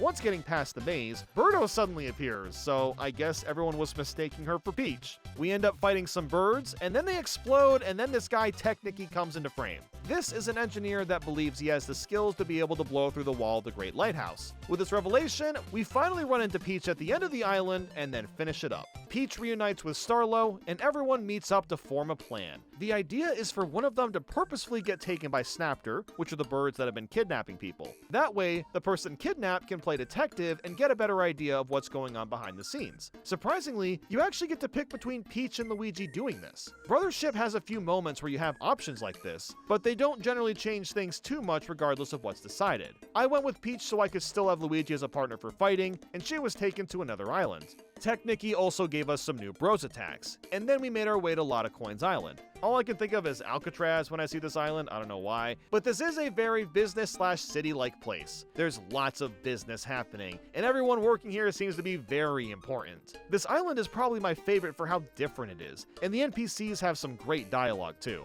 So many of them were worried about doing well, or getting promotions, not getting fired, and things like that. So we make it to the main building and need to get ourselves up top. There's a set of stairs we need to go up, but of course there's a gate blocking it. So after a series of manipulating workers and solving pin-based puzzles, the gate opened up. This is the first time a couple of the puzzles stumped me for a minute. We find out the Extension Corp is threatening some guy's family farther upstairs, so we end up finding that family as well as Peach, and they're trapped in some room. After breaking them out with more puzzles, they're set free, but now we're trapped again from some of the guards. So what do we do to escape? Turn into a ball, duh. This is my favorite transformation by far. The ball ability is used to get through pipes and easier traveling in general. I love how it looks exactly like the Google Chrome icon, with the only difference being the colors. While rolling around at the speed of sound, I visited the shop and found some peculiar gear. The Golden POW and Golden Defense Gloves. They boost POW and defense based on how many coins you have. While this sounds incredible for the late game, they also cost 25,000 coins each and aren't exactly affordable right now. Since we can now become one with the ball, it was possible to open the security door and free all the hostages. From there, I had to go through a few more rooms with ball mazes and ended up on the top of the building. After confronting the Extension Core again, we're left to fight a massive Snapter. This is another really great boss fight, considering there's a bunch of new attacks to avoid compared to the regular Snapters. Luigi logic this time has us matching a bunch of spinning pipes together and then blasting a heap of water onto Snapter, and now that I've been playing Brothership with these plugs and the new islands for a while, I'm really growing to enjoy it a lot. I'm hoping the pace doesn't slow down again because things are feeling really good right now. So once Snapter was down, Technicky finally showcased his work of ingenuity to us. A literal rocket. While it may look complete, it still needed some stickum oil. And guess who has to find that and run the air in? Yeah, we'll do that in a second. But for now, I wanted to get the fishing rod because yes, you can also fish in this game. I also talked to the idol group and now they want Peach to join their cult. Well, that's a little weird, but that's not all. Dory randomly shows up. Well, for a side quest, but still, that's cool. I eventually figure out that we need to go to All Sand Island to get this stickum oil. And for whatever reason, rolling over the quicksand as opposed to walking over it keeps us safe from sinking. I guess it's because of the ball's friction? I don't know, but that's the only guess that I've got. And this isn't just any desert either. You'll find these bone shark dudes. We're warned ahead of time to not fight them, but I don't think it'll be that bad. Oh, 319 damage, Jesus Christ almighty. After getting around All Sand, we find where the oil is supposed to be and gasp, there's barely any there at all. Oh no, it's being clogged up by the fact that we haven't hit these big Mario and Luigi buttons with our hammer. Okay, there we go. That solves the problem and then we can get the oil we need. After connecting the island, we head back to Technicky and the rocket is ready to rock. This is after finding Connie, who is once again having another flashback about her mentor, which is Zocket. Let's be honest, it just is. Before takeoff, Zocket takes a good look at Shipshape Island and flaunts at how much we don't matter to his plans. Yeah, we'll see about that, Mr. Mentor. I'm still predicting that you're the plot twist. The only problem with this rocket is the only way to steer it is to actually be on top of the rocket. Yeah, brilliant design, Technicky. Instead of making a remote control to use it, oh hell no to that, let's just manually ride a bomb. Great idea. So the idol group volunteers as tribute, and they actually manage to crash the missile into the wall. There's no way they survived that. I mean, look at how big that explosion was. Oh, okay, yeah, they're just fine. Well then, we've made it to the next great lighthouse. This area looks much more dingy and dark. It really sets the tone since we're at the end of the sea and approaching another big boss. Getting through this area is more interesting this time as Luigi crawls around in a barrel while Mario has to avoid a bunch of guards with flashlights. It's kind of funny how much this reminds me of Echoes of Wisdom, although that's probably just recency bias since I just played it like a month or two ago. What was kind of annoying was that Luigi moved on his own, and there's almost no way to control him. So you just kind of have to wait for him to move forward and hope you don't get caught. I finally tried out the new Bros attacks too. Zapparator has Mario and Luigi pushing back and forth on a switch, charging up this huge thundercloud. I got pretty good at this, but I noticed that it's almost laggy? Yeah, for some reason, when the cloud expands, the game hiccups for a second, and it throws off my button presses. Then there's Hatch Me If You Can. You have to hit a Yoshi egg, chuck it at the ground, and then Yoshi comes out and does a final ground pound at the end. I have to reiterate, the cinematic shots from these Bros attacks are simply a joy and make using these moves super gratifying. While getting through the lighthouse, I had the most bizarre glitch with these boxes. In case you're wondering, my response to that is after getting the plugs to open the gate, it was time to take on Sharp Cask.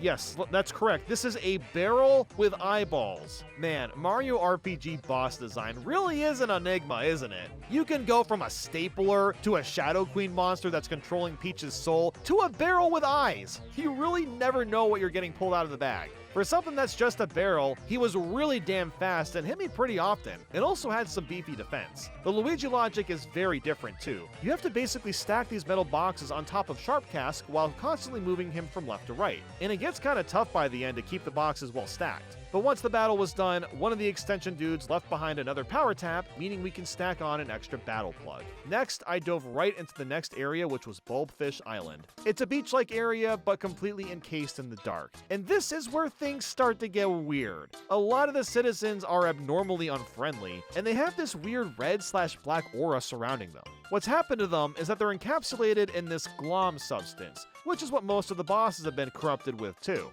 But I was kind of enjoying the corrupted NPCs. All their dialogue came off as really edgy one-liners that Shadow would say. We also meet this couple, Chilliam and Bernadette. They're an integral part of the story and are definitely not the last time we see them. These two are a couple that are madly in love, and that's their main personality trait. Farther ahead, the leader of this land, Layden, is missing some bulbfish eggs. So of course, we need to find them to get access to the lighthouse. We look for clues, and then talk to this guard that wants us to do this stupid quiz for him, and he's blocking a cave we gotta get to. So then we have to find all the answers to his dumb quiz, we get past it and can finally get inside. The cave has a bunch of jail cells in it, and we eventually end up in an office that has a book that gives us a better clue of who may have stolen the eggs. We learn from this that it's probably Layden's assistant, so now we just have to prove that. We end up going back to the jail cell cave, and the couple is trapped down there as they're accused of stealing the eggs. So now we have to find a key, which is pretty easy once the bodyguard gets possessed and drops it by accident, thanks for that. After freeing the couple, we find a room with a bunch of numbers. Then with Luigi logic, we have to— whoa, hold on a second. Do we really need his logic to know that we need to simply step on the numbers in order?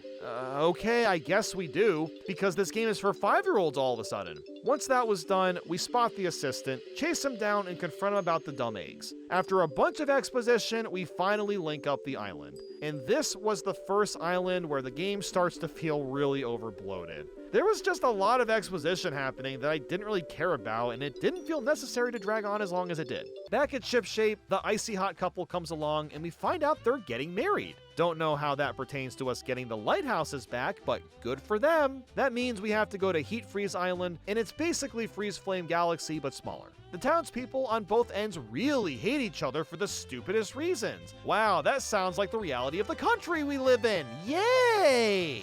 No, but seriously, they're fighting about what food from their own region is the best. And they're blocking the path, so what do we do about it? Well, of course we have to try both of the dishes, and then tell these fools which dish is the best. Wow, what a productive use of our time. So we end up telling these people that the food tastes better when they're combined, which drives them to get out of the way to make their dishes taste even better. You know, whatever gets them out of the way. We continue climbing up the island and eventually get to an ice/lava cave, and it's pretty much what you'd expect by now. You push a boulder to clear out a path, get chased by a big block of ice, and make way to the lighthouse. All things considered, this was a fairly quick island to plow through, and it was pretty different in style compared to the others. Back at Shipshape, the extension cord gang is back, and they decide to corrupt Chilliam with the glom. Oh no! Bernadette will be so sad! Oh! Since they showed up, the idol group was able to get some sightings of where they're hiding. And we also get some new Bros attacks, Bomb Derby and Jump Helmet. But before moving on, there was an expiring side quest to do, and this one was by far the worst one in the whole game. You first have to go to Marigo Island. You talk to this guy that has a crush on Birdo, and then you have to go talk to her at Dinky Islet. That might not sound that bad until you realize you can't just warp to the islets with a pipe. No, of course not. Fast traveling only works with the main islands. So I had to take my ship and manually go from one side of the sea all the way to the other just to reach Dinky Islet. This is so dumb. Why isn't there fast sailing between the currents? Like, was I supposed to warp to an island that was close to Dinky Islet? Maybe doing that would somehow make ship shape be next to the island I just visited. I don't know. But either way, I spent quite a while waiting for the ship to get there just to do the stupid side quest. Of the 2 islands I could go to next, I hit up Scorching Island first. We need to find Dr. Vulko to help fight off the Glom, and on the way I find bomb flowers. You can't just tell me they aren't bomb flowers from Zelda. They are the same damn thing in function and design. Before entering the mountain, we're confronted with some Bob-Oms. This is the first time I've seen a normal Mario enemy. The rest of them have been unique to Brothership. I decided to try out Bomb Derby as well, and it takes a few hits to get the hang of. Luigi throws bombs while Mario wails on them with his hammer, but it has to be done quickly before the bombs explode in Luigi's hand. It's a really effective attack once you get used to how it works. And Jump Helmet is a great one too. Mario puts on a helmet with a huge spring, and you have to constantly launch Luigi higher and higher into the air. This is actually one of the strongest attacks in the game, and is pretty easy to pull off too. In the cave, we're at a dead end with a bunch of lava spewing in front of us. So that's when Luigi gets the logical idea of using our UFO spin to also pick up objects underneath us. Okay, so the abilities can upgrade apparently. That's kinda sick. This is also used to steal money from the sewer holes. I always knew Mario and Luigi were thieves. So after climbing the mountain for a while, we get the plug and then we're done. This was a bit of a longer island, but I liked using the boulders to block off lava and open up new areas. We found Dr. Vulko as well and brought him back to the ship. And sadly, he didn't have a solution yet, so we went to the next place we could go to, which was Slip and Glide Island. As you'd expect, it's covered in ice, and oh, goodness gracious, most people here are infected with the glom. To get around, we need to use the ball to roll in the middle of these poles. It's a fun way to navigate, especially when the poles will sometimes open up, requiring you to be fast and nimble. I also found Spike here, of all things, and find it really weird how more and more Mario enemies are showing up. But as we're climbing up, we find a building that's shaped after Ten's head, so I guess this is a secret lab or something. Behind his house is a hill with a really strong wind, so Luigi comes up with the best upgrade in the game, and that is letting you build up speed in the ball, so literally spin dashing like Sonic. This is amazing, as you can use it to get around much faster than just walking. I found myself dashing in the ball pretty often just because of the speed. With some time, we find Ten all alone on the cliff of a mountain, and he manages to sneak away from us. So of course, we break into his lab and find this amazing self-portrait. Because nothing screams confidence more than having a portrait of yourself on the wall. Once leaving, there's a cave farther up ahead, and we need to get around the icy cold water. This is done by pushing these ice blocks around and making a path to get across. Beyond that, we run into more Mario enemies, and even Bowser Jr., who's been rounding up the minions to fend us off. So that explains why we're seeing so many of them now. It's all his doing. I also find it interesting that Jr. refers to them as minions too, seeing as the 3DS games have side games where Bowser Jr. is also controlling minions. It's probably supposed to be a subtle reference, as we've seen a lot of that already. But after that, we were done with the island, and I'm not gonna lie, this was the point where I was kind of ready for Brothership to be over.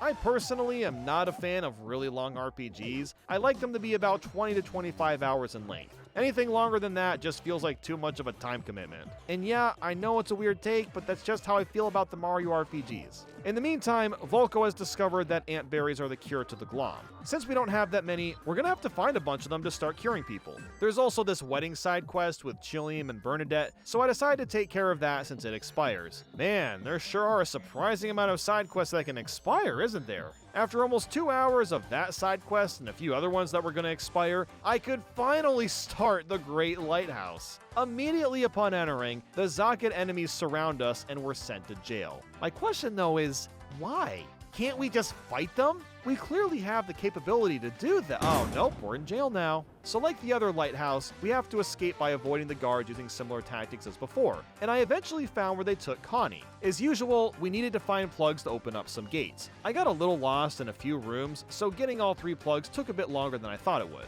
Once up top, we ran into the extension core, and as usual, they ran away like the bitch they are, and they left us with a boss fight, this one being Pipe Gunk. Bro is basically just muck with some bling, but the fight was honestly one of my favorites. Pipe Gunk would switch between lava and ice, which changed his powers and attacks. For Luigi logic, you have to take the remote from Shun and then swap the temperature to turn Pipe Gunk into just gunk, I guess. I also have to point out that Shun is just an old school VGA cable. Again, the designs for these characters are so bizarre and I love it. Once Pipe Gunk was gone, we got another plug and we were on to the final main region.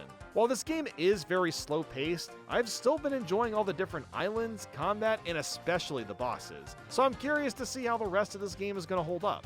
Once we get to the last region, a fight begins between Saga and Bowser of all things. It's a really cool scene that reminds me a bit of the Origami King. And at the end, Mario and Luigi get smashed from one of Bowser's balls. Passed out and waking, Mario and Luigi are on a mysterious new island. After a bunch of walking around, it turns out to be a camp where Bowser and his minions are staying. We also meet this guy called Buddy that seems very nice and is trying his hardest to stay friends with Bowser Jr. The whole time, he's conflicted on if he should help Mario and Luigi or fight against them. So I guess he's a bit of a traitor without trying to be. After a quick wall-turning puzzle, we made our way to the lighthouse and plugged that shit up. While that's nice and all, ship shape is not in the best shape after the war that was just happening. But then I get hit with some news. Twisty and Heat Freeze Island have been disconnected from the ship.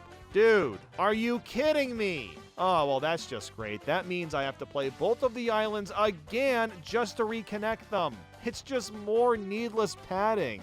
Look, in the story's context, I guess it makes sense that some islands broke off after everything that happened, but that doesn't make it not annoying that I'm gonna have to take a couple hours to revisit these islands. The main difference in going back to these places is that the enemies are corrupted in Glom and are also a lot stronger. There's a bit more walking around to do, you gotta dance with Groove Master again, and after a while we get the plug.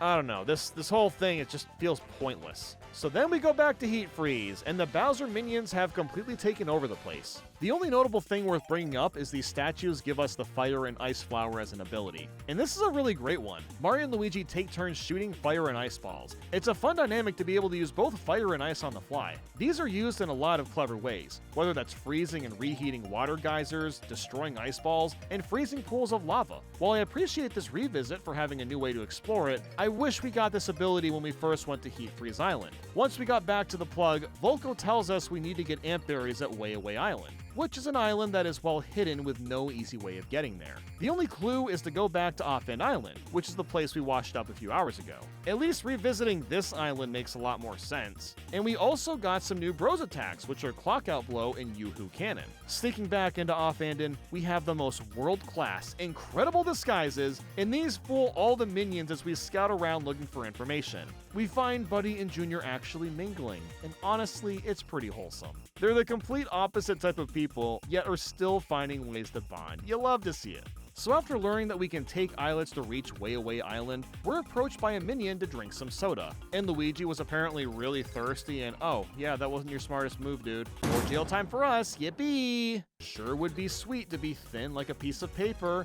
Haha, funny Paper Mario reference! Luckily, Buddy is our Lord and Savior and manages to get us out of jail. After breaking out, I finally tried out the Yoo-Hoo Cannon and realized that it's the same one from Bowser's Inside Story. And then Clockout Blow is kinda like going into the Matrix for a second. You have to quickly attack while everything is in slow motion. I gotta say, I've really been enjoying the Bros attacks in Brothership. They're spectacles to watch and use. We had to go through another ball maze, but this time it was much darker with guards everywhere. And this was one of my favorite stealth sections. It was a blast timing out spin dashes and avoiding the guards in the blink of an eye. We were also getting help from Buddy on where to go, and he helped us escape. Junior figured this out later and got super pissed at him, which I can't blame him. Buddy's supposed to be on their side, but he just can't help being the hero. Once we get back, more side quests are expiring, so I worked on those. I know I've barely talked about them, but there's just nothing to say about them. A lot of times, the strength of RPGs is with the side quests offering fun bits of lore to the main story, and while I like the story in Brothership, most of the side quests don't really seem that worth doing.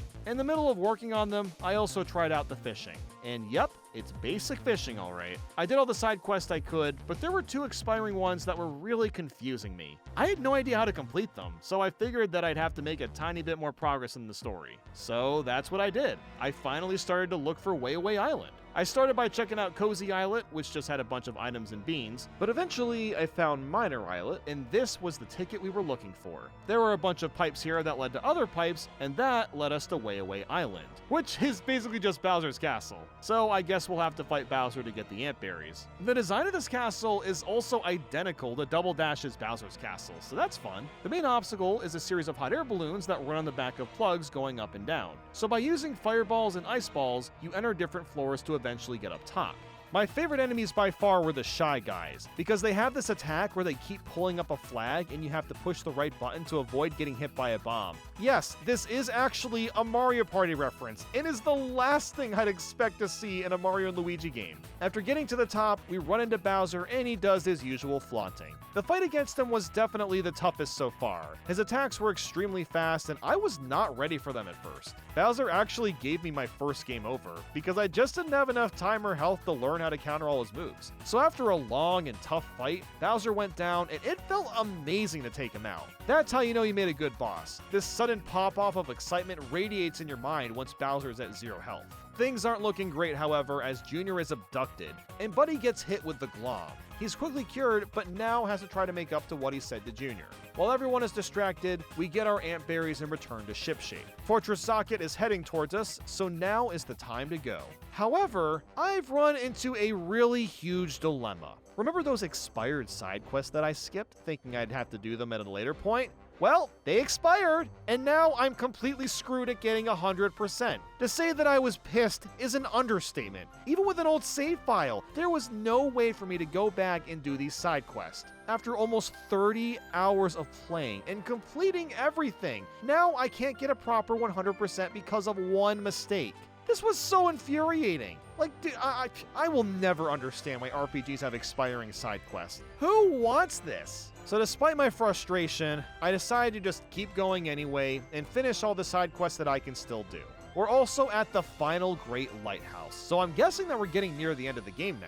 Most of this lighthouse is a big enemy gauntlet, with most of them being Zocket or Glom themed. And that's it. Really, it's an incredibly short lighthouse without much challenge to reach the top. Going back to shipshape, what's left to tackle here is Fortress Zocket. After all this time, it seems like this is the end of our adventure, which is honestly pretty nice because it's starting to feel a little repetitive at this point. The opening cutscene to the fortress is really cool with all this glom shooting up into the air. It reminds me a lot of how Tears of the Kingdom begins. The fortress doesn't have any crazy puzzles or anything, but the enemies are noticeably tougher than usual. At the top floor, we see a scene with Bowser and Zocket arguing, and Zocket decides to fire the Glomatic Quad Ray. The fortress falls into the sea, and all the lighthouses that we just saved are covered in darkness, and then they zap at Bowser out of nowhere, turning him into a glom monster. Holy shit, dude, things just got real quick. And this gives us what I found to be the hardest boss fight in the game. Glom Bowser has some of the same moves as before but are stronger and quicker, but also has a few new ones that are really hard to avoid. I mean, look at this! Glom Bowser flies now! And he gets so many turns to himself. Like, no joke, you have to avoid like 20 to 30 moves before you can even do one. Oh, and then the Luigi logic, that's nuts too. You take over one of Bowser's mini-ships and start shooting him down like you're playing Galaga. Completely switching genres was not on the to-do list. So after getting a game over and learning his patterns more, I managed to defeat Glom Bowser, who's now one of my favorite bosses in the entire Mario & Luigi series. We're not quite done yet though, as Zocket uses a blast of Glom to chase Mario and Luigi off the fortress. Zocket interferes with Connie, while Mario and Luigi get lost on the original island that we started the game on. Okay, this is actually pretty neat. And we also get our 5th and final power tap too. After going through this island again, we later discover that this is called Conductor Island, and we also get our last upgraded Bros move. This one is basically a Kamehameha Blast from Dragon Ball, and it destroys huge boulders and objects and is incredibly fun to use. On this island, we finally meet the Conductor, who's basically the god of all of Concordia. He hasn't been able to do much to protect the island since Zocket could harm him if he's found, but that's why he sent Mario and Luigi over to help. After he spends forever praising us, and I mean forever, he then proceeds to have us fight him to test our skills. This seems really off after what he was just telling us. I thought you trusted us. But there are a couple cool parts about this fight. You'll find Mario and Luigi clones doing various animations, and you have to pick the correct one that actually happens. Now, this is a bit of a conspiracy theory, but is it just me, or is the developers adding in scrapped animation content to showcase what may have been earlier versions? That's surely what it seems to be, as each animation looks nicely cleaned up. It's also revealed here that Zocket is Connie's mentor. Wow, I didn't see that coming. But once we're done proving to the conductor for like the 100th time that we're super bonding brothers, shipshape isn't looking so hot, with Fortress Zocket putting up this ultra powerful shield. The only idea to get through it is to contact someone called a Daphne, who can be found in Jellyfish Island. So we go to the island, and there's not really any combat to do. It's mostly just a place to relax and party, especially when you get into the dance hall. It's one of the most varied places in the game, and has a strange, uncanny resemblance to the dance area in Luigi's Mansion 3. Not just for how it looks, but also because both areas are at the end of each of their games. Coincidence? We eventually find a Daphne's out in the pool, but is completely oblivious to what's happening around her. So to get her attention, someone jumps in and splashes her, and we start to convince her that we need her expertise. She agrees, but only if Mario and Luigi can make a killer pizza. But not just any pizza, big pizza, and several of them. This leads to a pretty fun minigame of making some pizzas before time runs out. Once that's done, she agrees to help us and, has a crush on Luigi? But seeing her all googly-eyed over the green lad is just adorable. Now that a Daphne is at shipshape to help out, her and Technicky start brainstorming on what to do. Technicky wants to rocket all the islands over the barrier, while a Daphne wants to rocket them underneath. Both ideas are psychotic, but I ended up picking over the barrier because I just had to see what that looked like. Now, to actually make the ship do this, we need to get a Bowser part from Way Away Island. So that means more backtracking, but at least we're exploring a different part of Bowser's castle. This area has a lot of conveyor belts and spikes to avoid, requiring some fairly tight platforming. Once that's passed, the engine is just sitting there for us, and look at the ship go.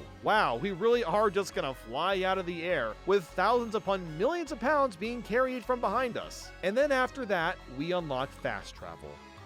No, there is no way that we're given actual fast travel at the end of the game. This is not the same as going fast. You can now pick and choose any current you want to go to.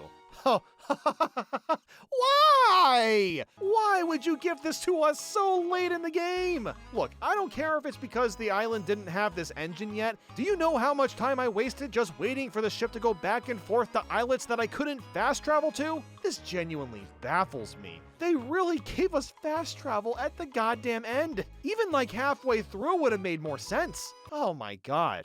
Well, at least we got the last reef this way, going to a current that was previously not accessible. And it's the Princely Reef. Okay, now that is a really fun reference. The rewards from Isarok were decent, and it was worth finding all the reefs just to see what they look like. So before going to the final area, I had to complete almost all the side quests. And as usual, I really don't have much to say about these, so after spending quite a few hours finishing those, it was finally time to re-enter Fortress Zocket. And you start by firing a Kamehameha blast into the door. Now that's just epic.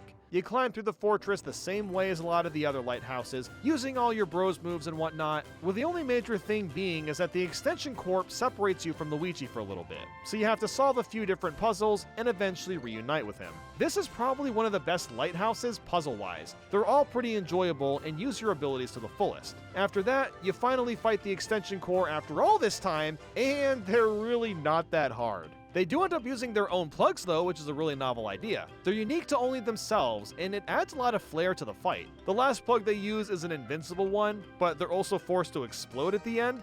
God, they're just so goofy. Seriously, the bosses and villains are top notch in this game. So now that they're out of the way, it was finally time to take on Zocket. And again, this fight wasn't all that challenging. I've learned what all the best plugs are at this point, and was basically able to just go to town on pretty much anything that came my way. He had some really fun attacks to avoid, and it felt like an extremely well-made penultimate boss before taking on whatever form Glom is. the time has come. The build-up has gone on for so long, and I am so ready to take on the final boss. The Glom Egg reveals that Zocket is the mentor, which again is not a surprise in the slightest. But then, the egg hatches and shows us a character called Reclusa.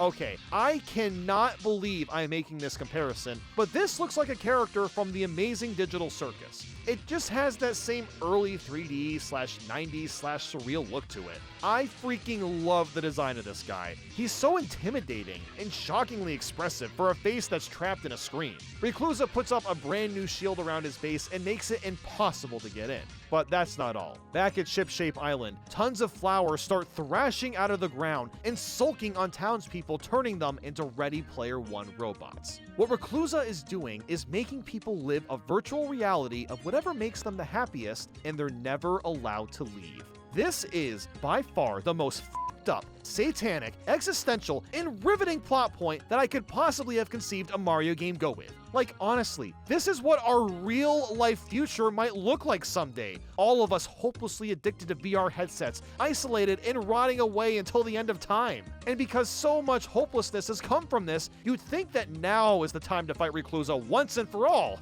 Yeah, well, not exactly. The shield around the fortress is too strong to get through right now, so what we have to do is collect bonds. Okay, so as usual, I get why we have to do this narrative-wise. All hope is lost, and we have to find people around the islands that still have it and collect their bond energy. Like, totally, I get it, it makes sense, but like, dude, I just got blue-balled so hard into thinking I was about to fight Reclusa. What the heck? And guess what? I spent another 3 hours looking for people's bonds. This game drives me crazy because I absolutely adore what it's trying to accomplish. So much is great about it, but then at the same time, it is way more padded out than it needs to be. Why do I need to find 6 bonds? Like, why not just 2 or 3? Why any at all? Was the game not long enough already? Like, this is just ridiculous. Despite how obnoxious it is that I have to do this, revisiting the islands again and seeing the desolation and everything being destroyed is admittedly neat. So many townspeople are trapped in these flowers, just completely limp from reality. It's just sad to look at, and makes you want to fight Reclusa more and more with the more bonds you find. I mean, at least there are new platforming segments, so it's not completely retracing the same ground. So after spending so long getting all the bonds, thinking I was ready to go, every other side quest turned into an expiring one. So that means that Brothership forces you to do every single side quest before the final boss if you want to get 100%. So I spent a long ass time finishing the rest. But at least these final ones were the most interesting, those being the Monster Mania and boss fight quests. Monster Mania was like mini challenges with something weird thrown into them. Like, one of these requires you to KO a ton of Bob-Ombs with 1000 HP. Since they're so strong, you have no choice but to counter them and avoid getting hit or you'll die instantly. It was frustrating, but also fun to figure out. And then the refights are all the main previous bosses covered in Glom. They were basically the same thing but tougher, which I'm okay with because they're already fun to battle as is. So once all the side quests were done, it was time to focus on the challenges. Now, I've hardly talked about these at all, but that's because they're also really not that interesting. You do get rewards for clearing them, but not much beyond that. The main thing I still had to do was get Excellence for all Bros attacks 30 times each. This boiled down to me grinding out fights for quite a few hours until eventually getting enough for each medal. And I haven't even brought up the last 2 Bros attacks, which are by far the best. Conductor Connector brings out the conductor, and you shoot these lasers from outer space and charge up tons of energy, and then if everything matches up, this crazy blast comes from the sky and demolishes everything. Then Mix Max Vortex involves Mario and Luigi throwing fire and ice into a swirling tornado to power it up, and then you control the tornado to attack. Dude, I with how ingenious the idea of this attack is, considering tornadoes are naturally created from a mixture of warm and cold air. Whichever developer thought of that attack, you were cooking.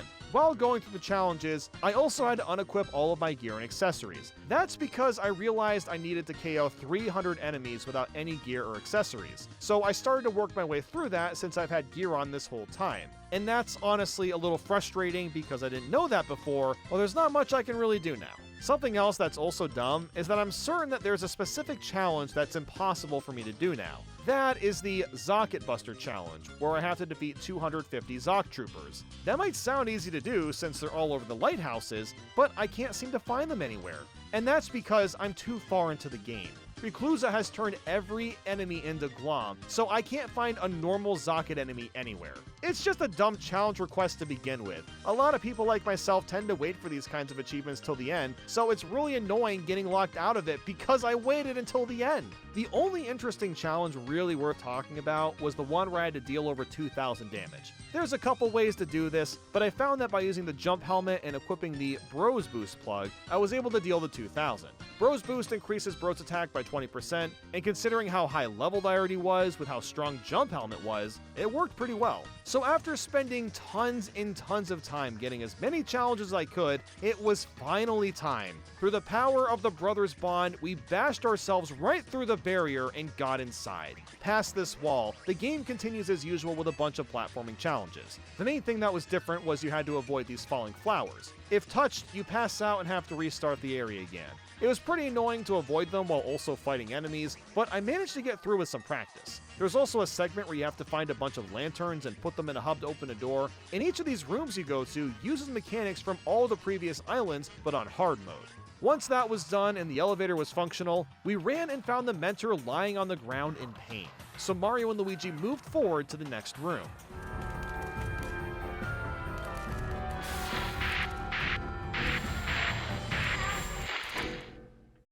What the hell just happened?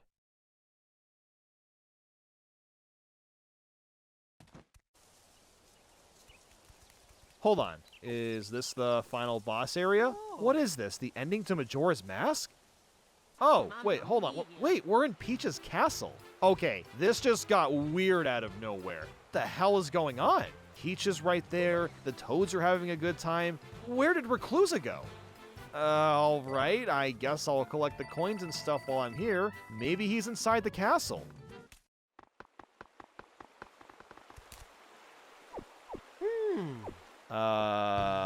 Is this an episode of Black Mirror? And why does the music have a creepy whirling sound at it? And what's with the shaking block that just falls to the ground when I hit it?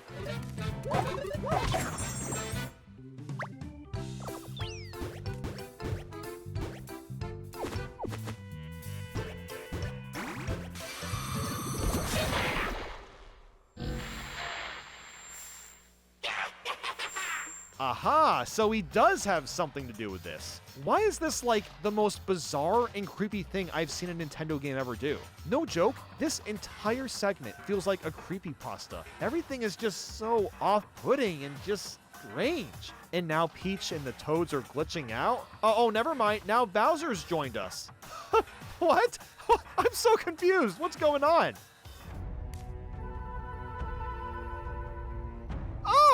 Oh my god! Okay, I honestly did not see that coming. Dude, this is literally the plot of the Amazing Digital Circus. I can't believe I'm actually playing a Mario and Luigi game right now. This has very quickly become one of the greatest endings to a Mario game I've possibly ever seen. Now that we're aware of what's happened, Reclusa starts hiding around in our virtual reality. He can only be seen through Lekitu's camera, so we have to watch the camera while also watching where Mario and Luigi are going. Is this the first time Nintendo has experimented with the idea of a second-person camera? Granted, we're not actually controlling Lekitu's camera, but we do have to use it to find Reclusa. There's invisible platforms that can only be seen through Lekitu as well. Like, for real, this game's ending took an insane turn out of nowhere. After finding Reclusa a bunch of times, he gets fed up with us trying to escape and lets us leave this illusionary mushroom kingdom. But not before walking down a room that's completely dark with only the carpet in front of us and Peach trying to convince us to stay. I'm honestly convinced that the developers were inspired by the anti-piracy scream meme from like 4 years ago. Yeah, remember that? This is exactly what it feels like. So now that we're out of that fever dream of an experience, Reclusa sends out troops of enemies to attack. This doesn't last long though. After a couple of rounds, there's just way too many for us to keep up with. Before we're completely done for, Bowser comes in and starts attacking, trying to help out. It's enough of a distraction to survive, although he apparently only does it to get revenge on Zocket and not to actually help us. A mere cope on his end, we just won't tell him that. And now the boss is finally here. Standing in front of the Solly tree, the fight begins with us surfing on a plug while throwing fire and ice balls to reach Reclusa. Once you get near him, you throw more fire and ice balls until he's stunned, and then you use a Kamehameha blast. What a start to the first phase. For what I'd consider to be a really overbloated game, the ending is sure making up for it. And once this phase ends, Reclusa backs into the tree and literally controls it. Reclusa releases a gas that makes Mario and Luigi pass out, but it's okay because Connie still has that bonding water and bonds us back to life. And from there, we start fighting this massive tree while attacking the roots. After doing that and knocking back these enormous spikes, you use Luigi logic and quite literally surf up to the top of the tree. This is just a Kirby final boss now. You can't convince me otherwise. After avoiding tons of obstacles and charging up a final Kamehameha, you go inside the tree itself and fight the core. Might I say again, this is a Kirby boss! This is amazing! Oh my god! The core is a huge spike ball with tons of deadly attacks, but after a barrage of hits, we fight Reclusa again with all of his defense gone. And after even more hits and more counters, Reclusa collapses and we have won. Wow! Now that is how you end a video game. Reclusa realizes he lost because he fought on his own. And the reason we won is, well, it's kind of an overused quote at this point, but it's all about the friends we made along the way. Ha ha ha. But yeah, that's literally why we won. And that right there is Mario and Luigi Brothership. While the game is way longer than it needs to be and is very slow paced at times, I still enjoyed it overall. It could have been so much better if it was like 15 hours shorter, but with how great the ending was, I honestly didn't mind the payoff to get here. Well, now that the game is done, I might actually agree with some of what he says. So let's actually read the review instead of just looking at a number to get an idea of what he's saying. Apart from its action-packed, turn-based battles, it fails in almost every way to recapture the magic of the best Mario and Luigi games while also clinging to their bad habits like ridiculously chatty dialogue, overbearing hand-holding, and boring runtime padding fetch quest. I gotta be honest, I do kind of agree with a lot of this. I think it might be a little bit over-exaggerated. Like, I personally think after reading this, look, I don't do number reviews. I don't really do reviews on the channel. But if I did have to give a number, I still feel like a 5 is a little too low. I would probably still give the game like a 7. But again, I don't do numbered scores. It did have very, very chatty dialogue. I wouldn't say overbearing hand-holding. I do think it got a little obnoxious at the beginning, but that's just the beginning. And then as for runtime padding fetch quest, that I 100% agree with. There was a lot of padding in this game, absolutely. Now this I don't really understand. Couple that with shockingly bad performance issues that distract at nearly every turn. Well, I did see some performance issues, mostly at the end of the game, once the all the glom stuff started to come into play. I would say overall, like, the general combat was fine. Like, there were only a couple things, like the Zapparator, as an example, had really weird, like, lag. But for the most part, I don't think the performance issue really impacted the game. At least it didn't really for me. I never felt any sense of discovery remotely approaching that of Zelda the Wind Waker, or even the small open ocean segment of Paper Mario the Origami King. Yeah, this is interesting because, like, that ocean map really is... I think it's kind of trying to be like Wind Waker, or I guess Origami King to an extent. But yeah, you don't really feel like you're actually discovering everything, but I think that's just because you're literally not controlling, like, this ship in a first-person point of view. You're just controlling the map. So I don't know if it necessarily would be possible to feel like you're discovering something just controlling a ship on a map. But I also completely get what he's saying. I think that makes sense, honestly. You lost count of how many times new characters were shocked to learn Mario and Luigi were on a mission to reconnect all of Concordia's islands. Yes, this happened like every single time you go to a new island. They're like, how did you get here? How are you doing this? But while that dialogue is kind of annoying, in the context of the story, like, it makes sense. Mario and Luigi's from the Mushroom Kingdom, so they're just trying to get a grasp of, like, what's actually happening. But yes, I do agree, that did honestly get annoying. It's actually kind of crazy. I have not been highlighting everything, or, like, talking about everything that he's saying in the review, but, like, honestly, I kind of agree with a lot of it. The Mario RPGs all attempt to strike a humorous and whimsical tone to varying degrees of success, but Brothership's comedy mostly lies in repetitive bits and intentionally unfunny puns and dad jokes, where the punchline is watching Mario and Luigi stare blankly in awkward silence.